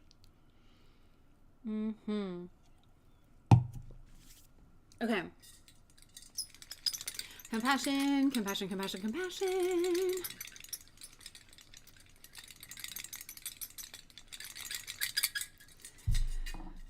I'm just going to tell you guys this. every single time I wear my hair in a ponytail, I really like it, like in real life. But then whenever I see myself on the screen, I'm like, why do I look like a drowned sewer rat? I'm not fishing for compliments. Don't give me a single compliment in the chat, okay? Just don't. But I don't know. It's like, it always like ends up bothering me. Okay, so pile number 3. This is the one that like I didn't actually channel anything like to do with this. Should I put on my lip gloss? Let me put on my lip gloss. My lip gloss be popping. Okay. We'll do that. We'll do a little that. A little that. Okay. Pile number 3. Okay. What are we doing again? What's the reason? I get on my like train whenever I'm like just channeling the message and then I'm like, wait, what are we doing again? Okay. What is the reason? Okay. Something here about, okay. So this is the eternal child pile. Okay. This is like, okay. So for those of you, this is so specific and then I'm going to move on from this, but there is something to do with this pile about like why maybe did you have a child and it was a surprise, and maybe with somebody that you weren't planning on like settling down with or something here like that, or why did this happen like to somebody else, like why did they get somebody pregnant, or why did they get pregnant by somebody, and this again has to do with like this truth energy because it actually reveals the truth of whoever this person is, that they've been like, that they've maybe been like hooking up with this person. It could like actually reveal that. I'm kind of going back to pile number 1 where it's like, what have you been doing in the time that we've been apart? There's something here where it's like they kind of like can't get around like who it is that they are. And I feel like this child is a divine child in this scenario where I feel like, again, this child kind of, it's this perfect blend of like maybe the best parts of this person, but maybe also the parts that kind of like trigger them. Like this child might say some like thing. It kind of reminds me of Northwest with Kim Kardashian, where she's just like always saying like certain things like to Kim and like about Kim, where she's just like, I know that she's like my lesson in this life or something. Like there's something here that's like meant to kind of uncover that or reveal that in whatever way this kind of child does. Cause you know, kids like don't really have a filter or anything. Or for some, it's just, again, this child's existence and like who their other parent is. Like that says something about this person. And it brings it into the concrete in a way that this person kind of can't avoid. And there is like divine energy that's moving through this situation. There's a real theme in these cards about like the way we communicate truth, and this is like kind of keeping somebody honest here, but there's also something here about like an eternal child, and I'm hearing like having like, because we are eternal children, like we are God's children, and like we are actually eternal beings, like that's also potentially like the reason, like we are eternal beings and this is just a temporary experience. Like that's really what's seen here. Immature, testing you. Hold on. Somebody here could have been insecure. That was like a Freudian slip. Somebody here could have been very childish, trying to play some kind of mind game out of envy. Look, the childish card literally just came out. Okay, so what's the reason, Spirit? What's the reason? Somebody here could have felt like they needed more information, so they were testing you. Okay, this is such a clear message. Somebody here could have felt like they needed more information, so they were immature and childish, and they were trying to test you and play some kind of mind games on you in order to try to ascertain the truth of your feelings. Maybe this person wanted to get back together. So this strikes me as like an immature, underdeveloped person that wants to get back together with you, but just did it in the worst way possible. Unfaithful love triangle, the ex in question. I think you're sick and tired of this person. I feel like something just goes around and around. This person is very selfish. They're bossy. They're selfish, and they are inflexible. And you're over it. Because you're over their childishness. This person has a very childish way of being obstinate. It's giving king baby or queen baby energy. I'm rooting for North. This person is fueled by their desire. Again, it's This person is fueled by their desire. It's very, okay, so you know like Freud's theories like in psychology, so he's the one that came up with like the id, the ego, and the superego as how like the mind, not the brain, like the structures, but like the mind is kind of set up. And the ego arbitrates between the id and the superego, right? The ego kind of tries to balance out what the id wants and what the superego is saying. And the id is that part of us that's very childish, it's very immature, it's more animalistic, it's driven by impulses and drives and desires. And I feel like this person is very much like on that id side of things. It's almost like a kid. It's almost like just a very rudimentary organism, kind of like, and they're really underdeveloped in that super ego side of things. And I think whenever this person kind of seems like they're speaking the super ego language, which is the language of morality, it's the language of having some kind of like higher perspective. You can kind of, if you're attuned to this, like you can really hear that it's just to serve the id. It's not actually super ego standing on its own that's actually balancing out its own weight here. So this person may like, they seem like they are religious and they seem like maybe that they are spirit. I think this person proclaims to have certain values, whether that's of a certain spiritual tradition or religion, but it really is just like as a mask. And this is what I always kind of talk about this. One thing that I learned in my religious studies is that, obviously like certain religious groups, a lot of the priestly class in Christianity back in the day were like the only people who knew how to read. And there was a power component to that of keeping like the uneducated masses like lower. But there also was like some spiritual reasons for certain people, which is that you have to know yourself before you are allowed to read these spiritual texts, because there is a real risk that if you do not have an understanding, again, of even like your id and your ego and your superego, and you can kind of understand that there are multiple voices in your head. I don't mean that in like a dissociative way. There are just different forces that kind of pull on you. There's different aspects of self. Some are higher order in nature, some are lower order in nature. If you can't even kind of understand that and kind of be able to tell what's what, then you are going to read your own ego into the pages. So this person, I think, maybe professes some type of like lofty, hypocritical worldview that they don't actually hold themselves to. And I don't think they realize how obvious that is to other people. So, and it is a reflection of this person's stubbornness. And if you try to bring up that this person's kind of like shortcomings, their hypocrisy, this is real hypocritical energy. They might throw a fit. They might blame you. All of that stuff, because they just do not have the inner scaffolding and framework to be able to understand what you're saying, because this person is going to always reduce and they're going to always minimize. And you might have felt like minimized in your feelings because they are operating from a lens of like a wounded child. Like, you know how they say trauma freezes the brain? Like this is a little, I don't know how old you think this kid is, 3, 4, like just looking at the arms, like tiny energy. And so it kind of like stunted their growth. So whenever you try to talk about this to this person and you try to say like, look, you profess these values, this is somebody who kind of weaponizes therapy speak, or they weaponize spiritual language. They don't understand that they're weaponizing it because they don't understand that they do not have a sophisticated worldview. They don't understand that because this is like a single cell amoeba where they only care about themselves. And it's very like food in, poop out. Like, you know, I need this now in the moment. It's kind of like Aries the infant that just cries when it's hungry, and this person might expect other people to always baby them and like come to their rescue. They can't see this about themselves because they would just say like, well, I have a super ego the same way you do because I use these words and you use these words. That's as far as this person can see it. They can't understand the nuanced differences, the depth, the maturity that is in you. So this is also a person who, like, I don't know, you could take like a conscious communication class or do what it is that we're here doing, right? Like trying to understand ourselves and everything. None of that would even make sense to this person. This person would take such a rudimentary view of what it is that like we're doing here that they would willfully ignorant. They would misunderstand. This is a person who you probably never feel understood by because what they do is below their conscious awareness most of the time, although this person is definitely not above doing this for a lot of the time, they build a straw man, meaning they don't understand and they don't know that they don't understand. So they build this straw man about you and about your relationship and about what's gone on. A straw man is a fake thing. It's not the truth.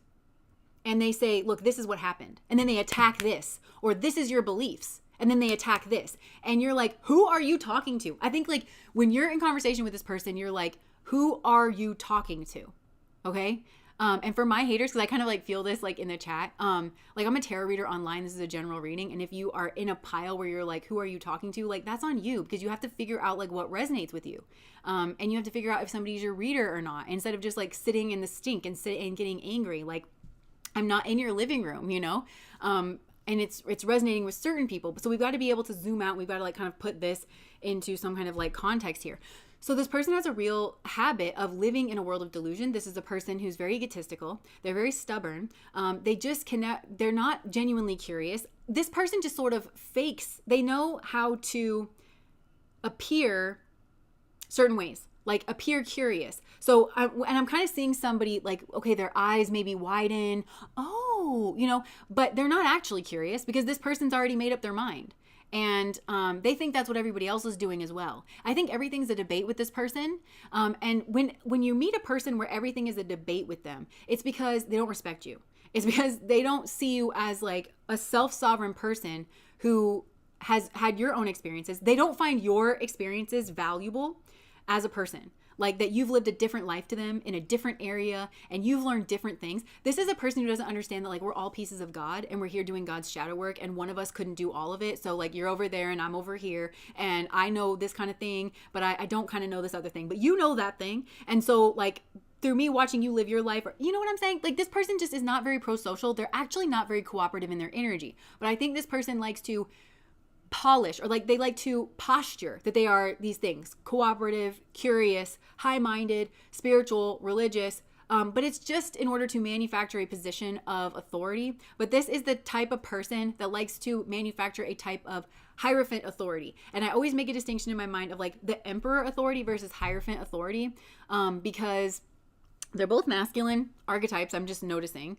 So potentially like action oriented, but like the emperor is very worldly. So to be an emperor, you usually do have to have some kind of like worldly experience. And that might look like, you know, actually like on the job learning or having a degree or getting some kind of credentialing. You have to demonstrate a skill in the real world. Hierophant listens directly to God.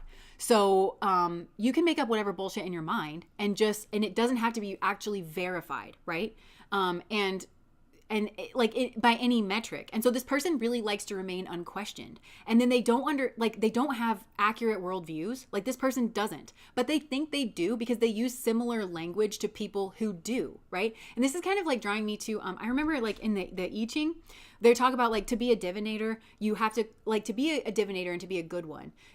You have to constantly be updating your worldview because the messages that you receive kind of like go through your brain and like through your worldview, and it can highlight where you kind of don't know something or whatever. Like this is a person who they don't want to engage in a process oriented, like divining experience, like communication with like the divine or anything. They don't want that. They just want to be looked at as the authority. They just want the flowers and the accolades and the praise and the position.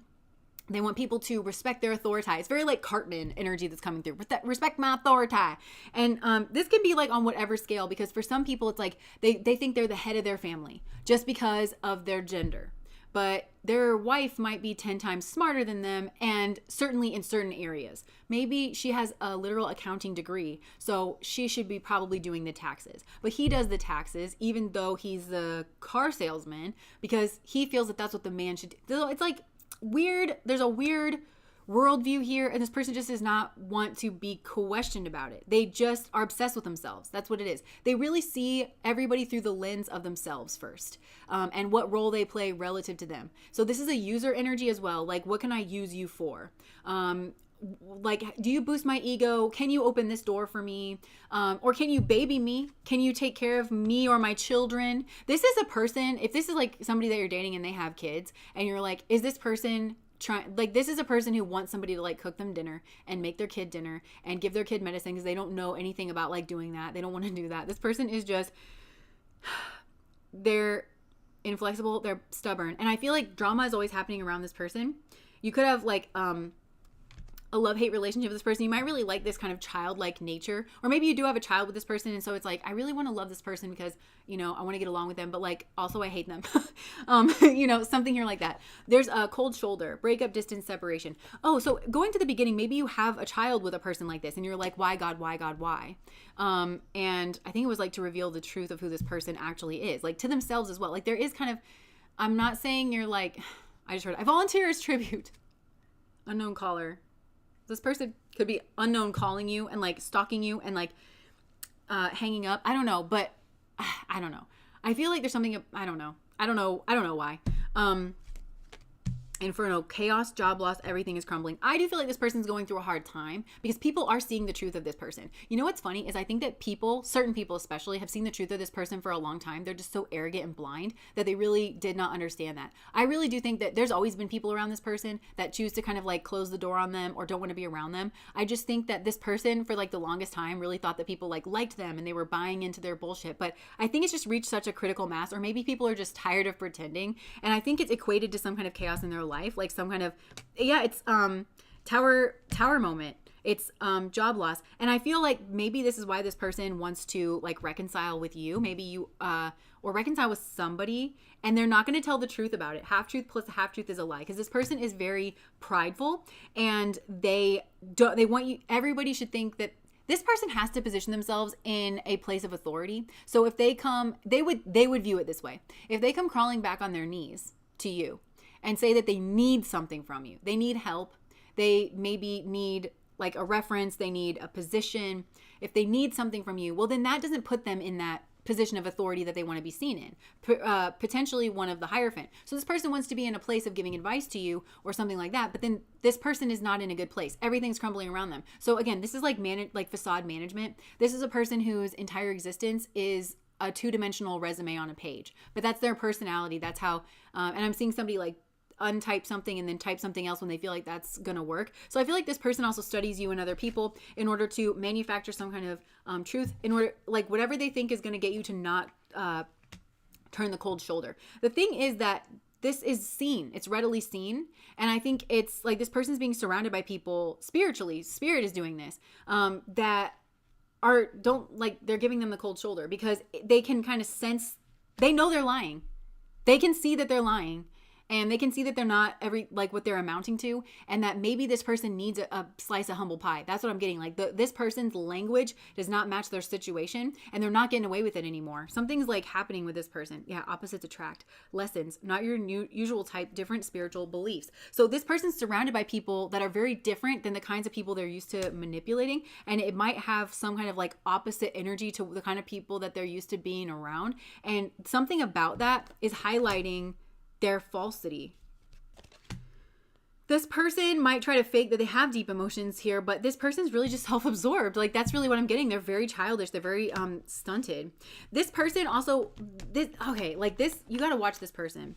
This person will make sure that you've done your healing, like in a certain type of way, because this is the kind of person, look, with this conflict resolution, it's like this person they want to talk the language of conflict resolution, but they really just do that in order to bully you into feeling like you want to watch the frame with this person, because this person makes a lot of false if-then statements that are either overtly said out loud or they're subtly implied. So this person is trying to put some weird kind of pressure on you, saying, and again, this is Hierophant. So this is false Hierophant energy. This is false spiritual guidance or something where they're like, well, if you don't give me my job back, if you do not speak to me the way I've dictated that you should speak to me, because I don't recognize your autonomy and your right to exist independent of me.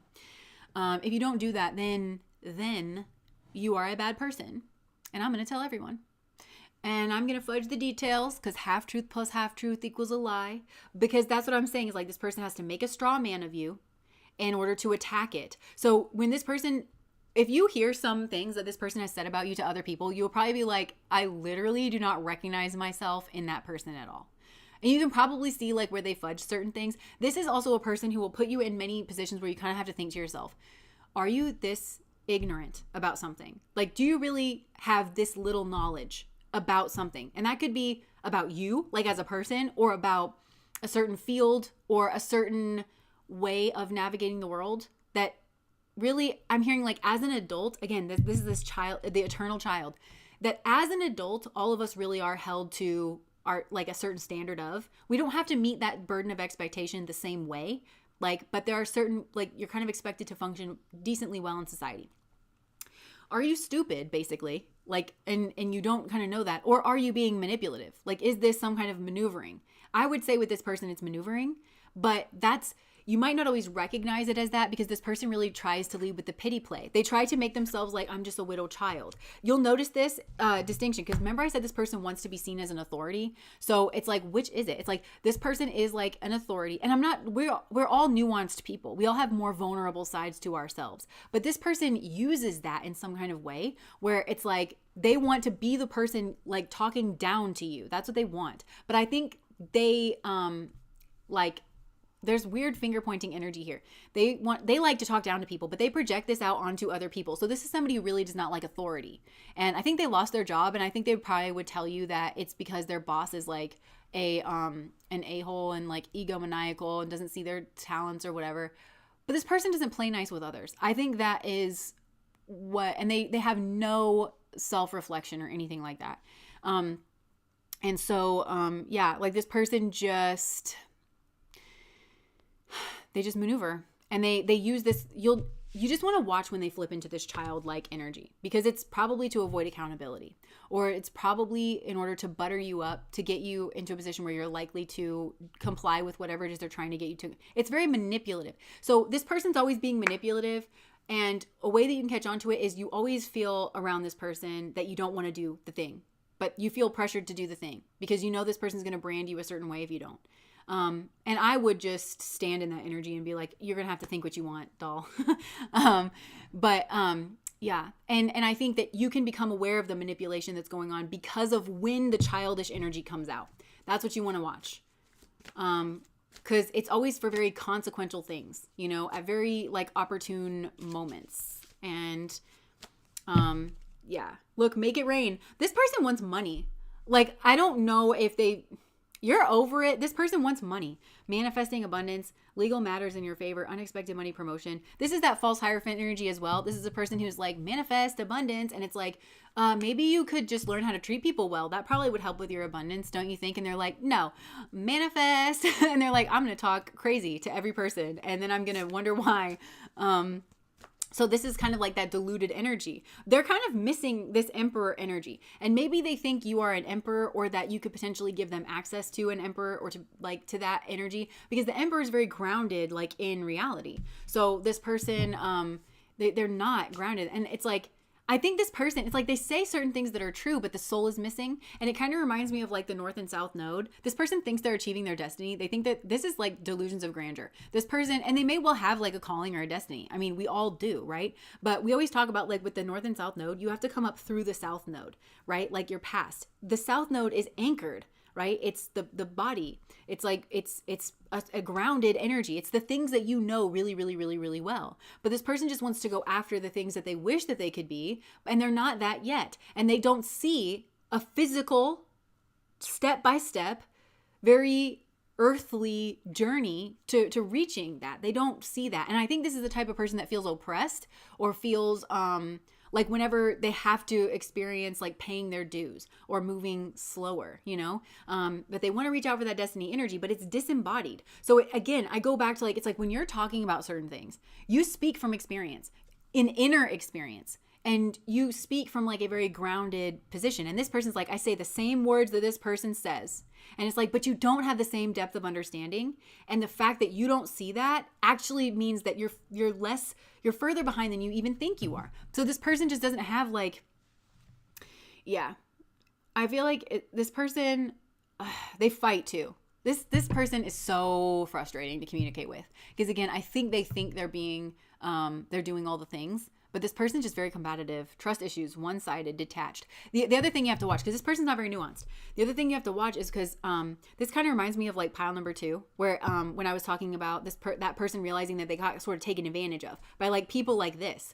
And they started to realize that like, I'm trying to tell you the truth, and I'm trying to softball it to you so that you can understand. But the thing is, like, somebody has to be a good faith actor in order to understand that kind of communication. They have to be... They have to try. And this is a person who's not willing to try. So this person will put you in these weird positions where they're like, no, I need you to spell it out for me. But if you don't softball it to them, because this is king or queen baby energy, if you don't softball it to them, so if you softball it to them, it gives them an excuse to just, they only hear what they want to hear. And they don't take you seriously. But if you speak directly and you're like, no, okay, I'm sick of you. Like, this is what's going on. This is who you are. And this is what you amount to. Then this person's like, you're so combative. And you're like, that's just I'm not being combative. Okay. I have taken this from you for 7 months straight. And like, this is also reactive abuse. So this person will like they require this. This person requires a hard look in the mirror. If I were you, if you can take your hands off the situation, this is a person that kind of like, they do need a therapist, but then because they're going to pay the therapist. And so this is the type of person that's going to therapist hop until they get somebody who's going to tell them. But this person's kind of cluster B a bit. Like, I don't know. It's like there's no helping this person and they like it that way. So this person basically maneuvers themselves into a position where they're like Humpty Dumpty sat on the wall and they're so fragile. This person's ego is going to bruise. They're like a peach, you know, they bruise so easily. And then this is also like, this is part of how they weaponize the therapy speak, because it's like, ouch, you hurt me with the truth. You're such a bully. And it's like, okay, this is not the same thing as like abuse and trauma. They like confuse that. And because they're using it to back themselves into a corner and to barricade themselves. This person, it's like, this person is the living embodiment of a tool really is only as helpful as the person wielding it. Because one person can be a full-fledged carpenter and use a hammer to build the most beautiful structure. You ever see the YouTube videos of those guys that just like, I don't know, they're like out in the desert and they have like one single tool and it's like made of plastic. And actually, I think they just use their hands most of the time, but they build like those incredible pools. They dig it out of the ground and it's like luxury pools.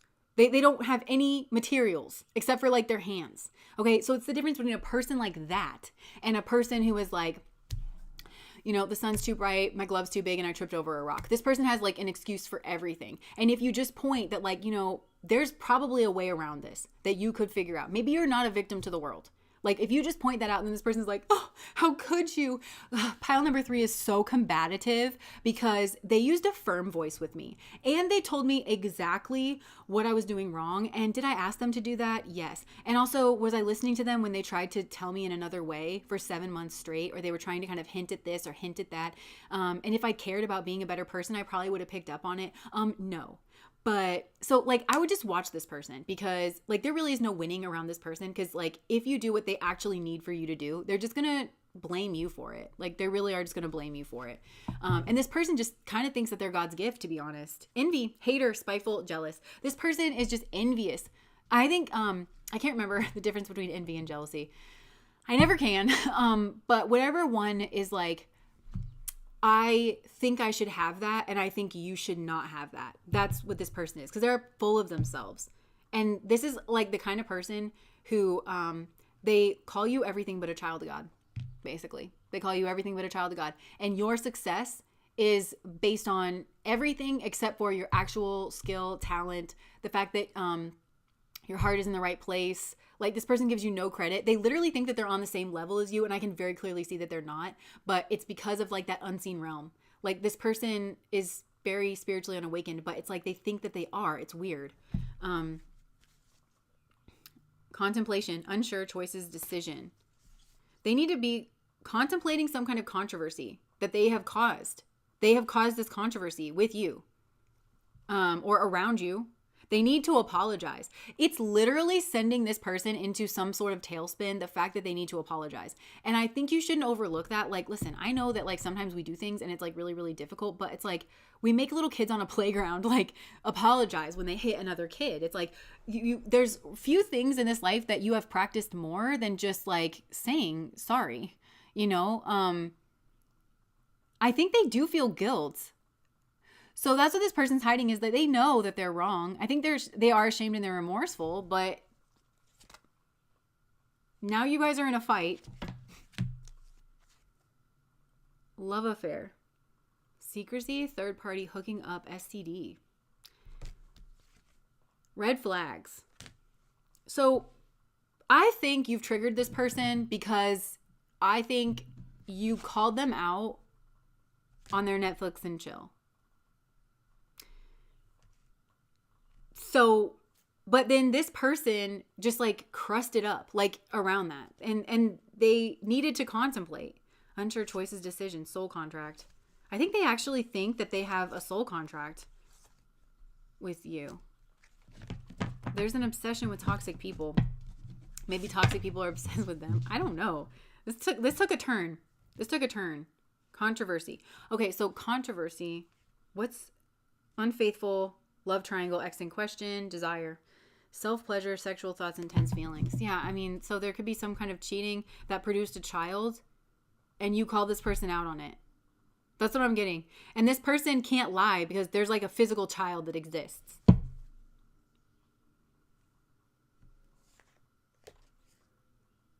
I think you maybe once thought this person was like your soul partner, like a soul contract, but then you kind of realize, look, broken mirrors, addictions, roller coaster, toxic connection. So I think you kind of thought to yourself, maybe this is like a toxic connection and they're very childish.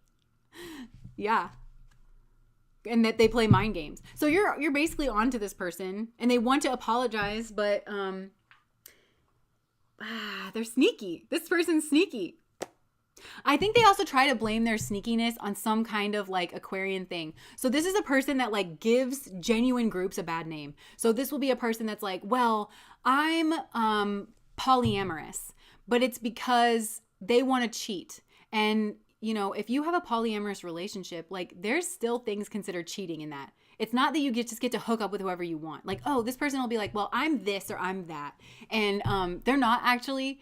And then they're the ones that end up giving those groups like a bad name, you know? And then it muddles up the space whenever people are trying to talk about those groups. You know what I'm saying? Okay, anything else? Okay, there's something to do with like sickness over a child or a child that's sick. There could be a child that's sick. Maybe this person's struggling to take care of a child that's sick. Remember when I was saying like they kind of want somebody else to take care of their child because they don't know what to do when the child's sick? This person feels like there's so much love between you, they don't understand why you walked away. And you walked away for all the reasons I just described. And you're shining a light into this space. If you're wondering, is this person watching you? The answer is yes. They're confused about what you're seeing because this person's like allergic to the truth. Yeah. Oh my gosh. I'm gonna leave this here. If you're with somebody else, it's like this person looks at that person and they're like, I could give you so much more than that person. Like just the hubris of this individual. They need to spend time alone. Spirit, what is the remedy? What is the remedy for this? I just have to know for myself. Like, what is the remedy? I'm hearing that one song. It's like, the remedy is an experience. This is a dangerous liaison. I said the comedy. Okay, that's like tying into pile number 2. This is a strange enough new play on words. The tragedy is how you're going to spend the rest of your nights with the lights on.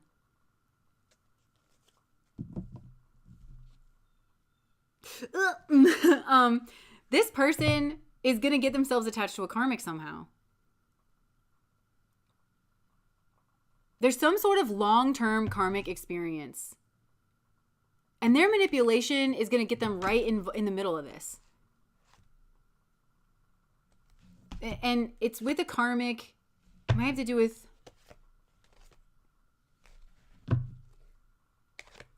I don't know. This feels expensive. This feels like, you know, maybe somebody does have like a child that requires some kind of like extra care, whatever that is, you know, and this person like, they also have a very combative relationship. Like that's in their future because this person's the Knight of Wands. They're sneaky. They wanted to burden you potentially with a relationship and it's going to lead them right into something that they thought was going to be like, they thought it wasn't going to require much attention. Is what I'm getting. Because I think they thought it was like the Page of Cups. So again, that's like more child energy. They think that this person's like a lightweight energy or something like that. But this person is going to give them hell. This person also might be cheating on them. And the truth of that is going to confuse this person because, again, they just don't look past the surface. This person like assigns people their role. They're like, you're this and you're that and you're that. And it's like based on what? I don't know. Based on the fact that I can't see anybody existing outside of like actually me. So, Okay. Should I get any messages, cards? You're illuminated about this. You had some kind of suspicion anyway. Maybe you were going to take a leap of faith with this person, but then you realized that they were a player and you took a risk on being single, and then it like got you illuminated about a third party, like the truth of what was actually going on here. And that this person's like a snake charmer. You could have gotten some unexpected news that illuminated you. Could have to do with a child. Okay. Yeah, this person, I wouldn't know where to begin with this person. I feel like you got to give this one to God. You know what I mean? Okay. That was pile number 3. I need a bath.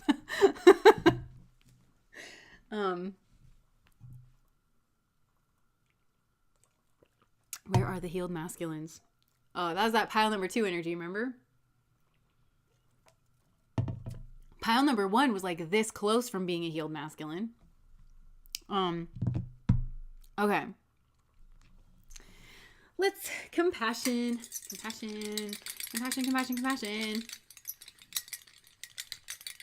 told me she was pregnant the time I went to visit him for the final time. I wanted to give him a chance to speak his piece before I cut him off completely. I'm in the bath right now listening. Good. We all need that.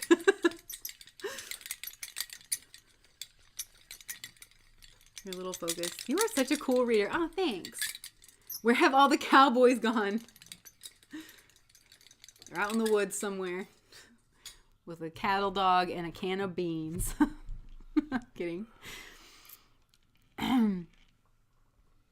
Light of Love makes a good point. She says sometimes the unhealed masculines get enabled by the unhealed feminines. That is such a good point too, because it's easy to look out at other people and be like, okay, this is that and that is that, but then like always make sure we're bringing it back to ourselves and being like, well, how am I kind of feeding into this? Those of you who are on Patreon, we do have a video coming out tomorrow that I can't remember which pile I said it in, but I said something like that in one of the piles. And I just want to give you a heads up I'm going to do the general messages, but if you are on Patreon, the Patreon video that we have for tomorrow was another cool one. It was, oh man, why can't I remember it? What was it, babe? It's what is your brain distorting and how can you have a clear view? What is your brain distorting and how can you have a clearer view? And it was like really, really interesting. And I will say this, those readings as they came out, they reminded me of like when I used to do the pick a cards like on the channel.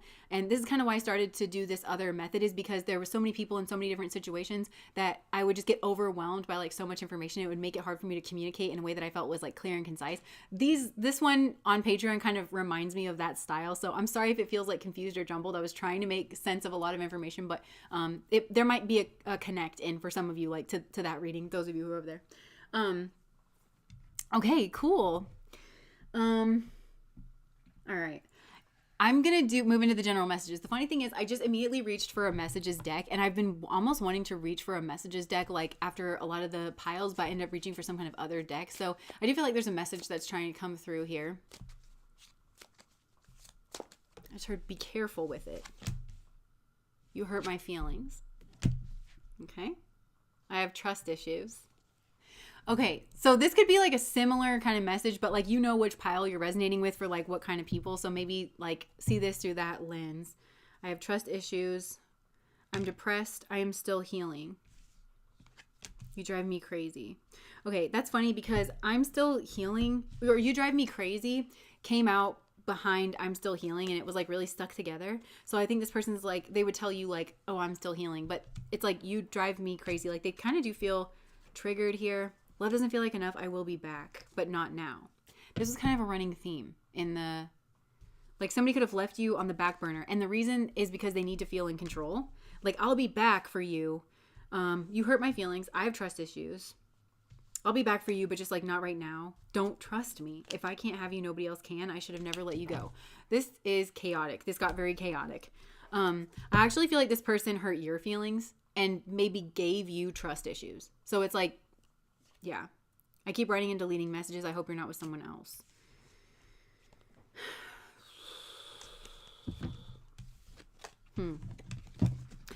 Yeah, if you're not in communication with this person, I think that's for a good reason, because I think like, remember I just said like things got really chaotic like in that message. And I think that's how things would kind of go here between the two of you. But they are thinking about like a lot of sexual thoughts, but somebody here is like also very guarded to that and angry. There's somebody here very angry about something. Yeah, about sneaking around. And about the manipulation around that. And the hurt and the betrayal and the truth not coming out. And that's been a running theme. Yeah. Basically, this just, it wasn't what I thought that it was. And I was confused about what it was that I was looking at. But now I'm just pissed. That's kind of like the feeling. And somebody else here is like obsessed. Because they left somebody in the lurch, but somebody that they feel like, they left somebody hanging that they feel is like their forever and their happiness. And that's probably you, but I think you're mad with this person. And again, this person's like wanting to reach out, but okay, that's like, I'm moving away from that energy because I don't care. And I feel like you don't care. So, okay. All right. What should we go with? This one. All right, Spirit, what general messages do you have for the peeps? New energy. New energy. What do you want to bring up? What do you want to bring up, Spirit, to the collective? What do you want to bring up?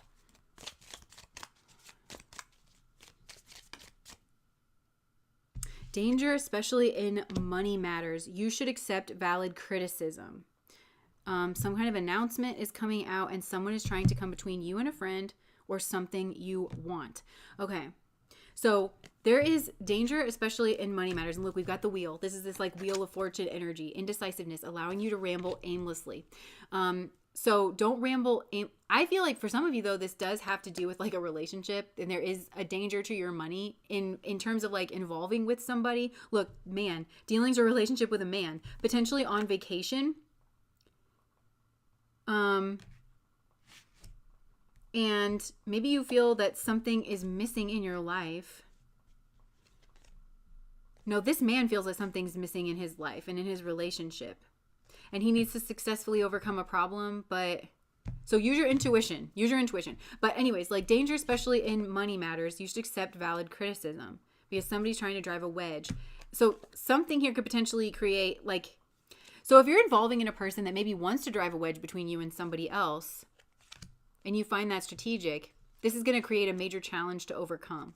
And it's going to have to do with an announcement. For some of you, it's like a birth announcement, but we can't really get away from that energy, can we? Do not back down from opposition. Show strength and fortitude because you're dealing with a stubborn and aggressive person. And I do feel like Spirit's trying to light the way here. There's something to do with career.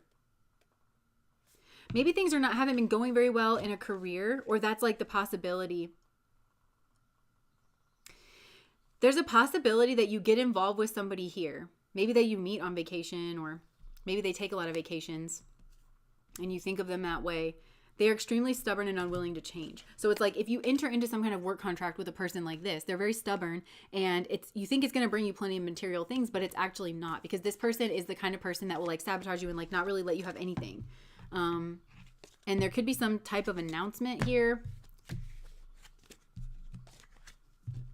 that is, going to maybe surprise you or something.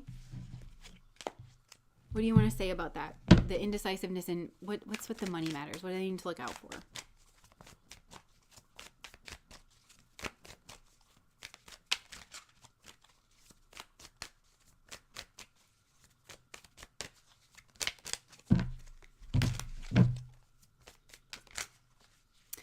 Cyclops. I am guided to say that you are asking that of the wrong person, and you are asking that in the wrong way, in the wrong location. You are supposed to ask that internally, sincerely, from your heart, directly to God. That question is meant to build your relationship with God. Well, I'm like channeling this. It's meant to build your relationship with God. You are not done with this experience because the fruit, the end result of this experience is to build a relationship with God. You do not understand the messages that we have been trying to send you. You focus on this relationship and thinking the relationship has run its course. The relationship has not run its course, as your unification with God is not complete. That was weird. That was the same voice I used when I got hypnotized. I spoke in this like very monotone, like, that was crazy.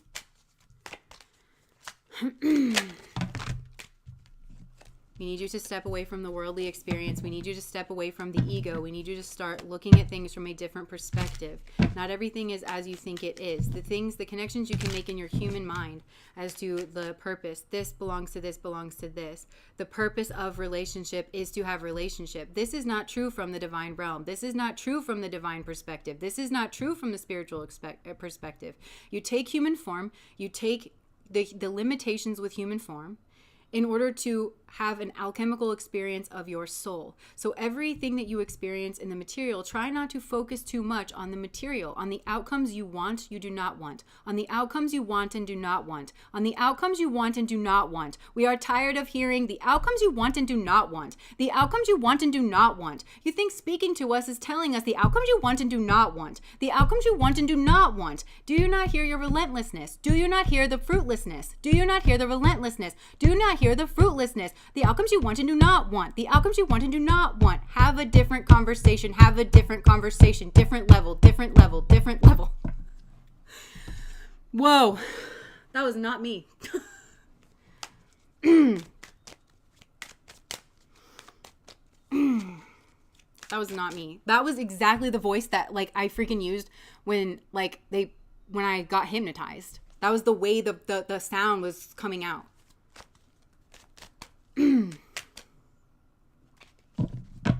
Okay.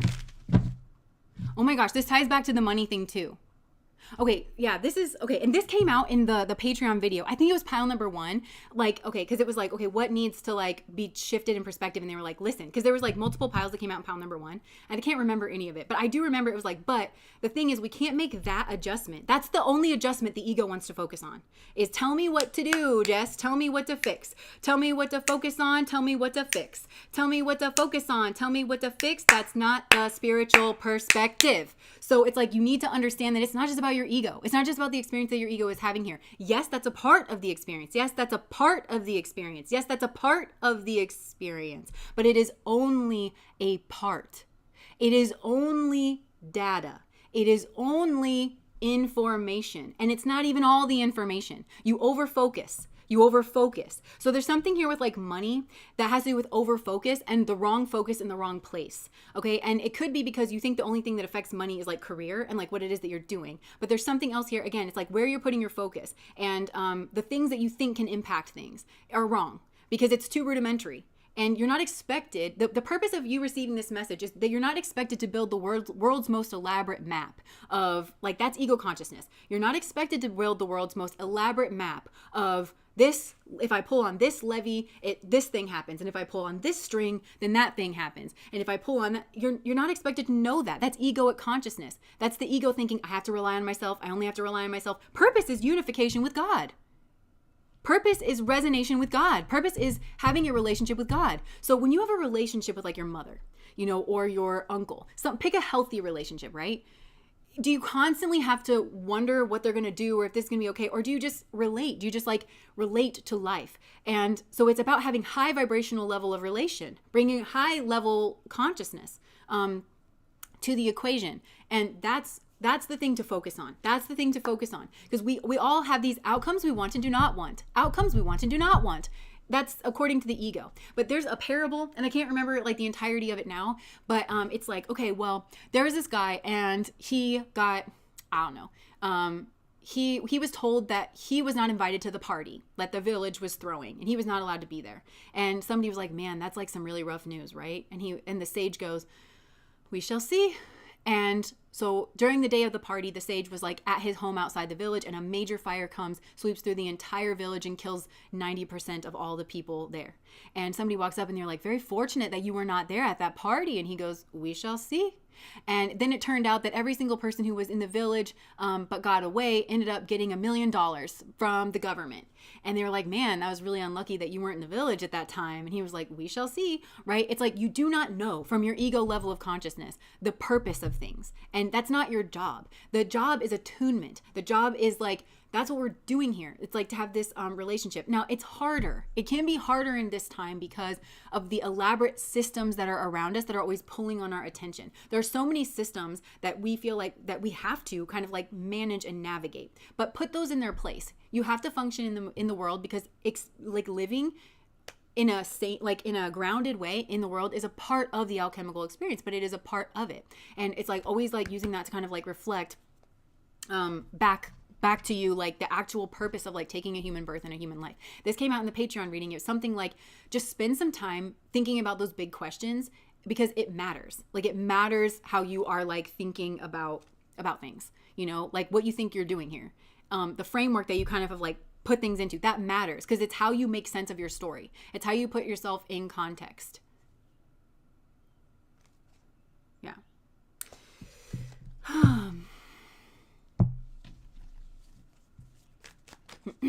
Okay. Anything else? Oh, Metatron is your guide? Okay. Yeah. Yeah. So some kind of like this is like Ganesh energy for me. I'm hearing the obstacle is the way. And so they want you to switch the way you're thinking about the obstacle. You're thinking about that through egoic consciousness. They're not telling you to throw the baby out with the bathwater. They're not telling you to look at an obstacle and be like, oh, lovely, I love this obstacle. No, you don't. You're frustrated by the obstacle, and you should be. Okay, that's a part of the human experience. But there's another thing where it's like the obstacle actually is the way.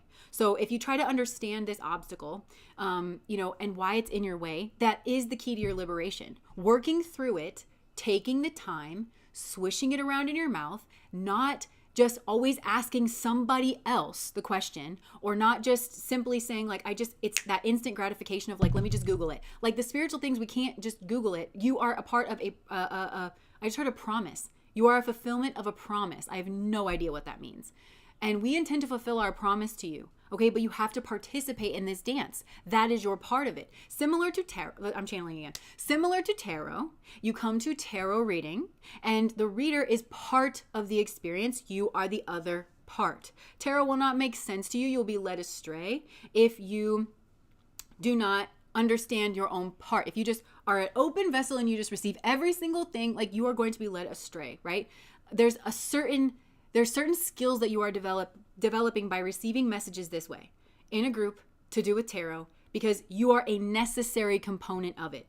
We will fulfill promise to you. That's what I'm hearing. We are keeping our side of the bargain. You must keep yours. Yours is to fulfill the dance. You must participate in the dance from the correct place of being open to learn the dance and to move and to follow the lead, to follow our lead. So they're showing me like two dancers, and your guides are leading the dance, but you do have to follow the dance. You can't not follow the dance and then get angry when they're doing what it is. But it's subtle. The way that somebody like leads you in a dance, it's subtle, and you have to learn how to read those hints, and you have to learn how to dance well together. Everybody's so impatient now. Like everybody just doesn't want to participate in the thing unfolding. Everybody feels like you're supposed to be this magical thing, and you're supposed to be it tomorrow. Like you're not. Trust the life experience.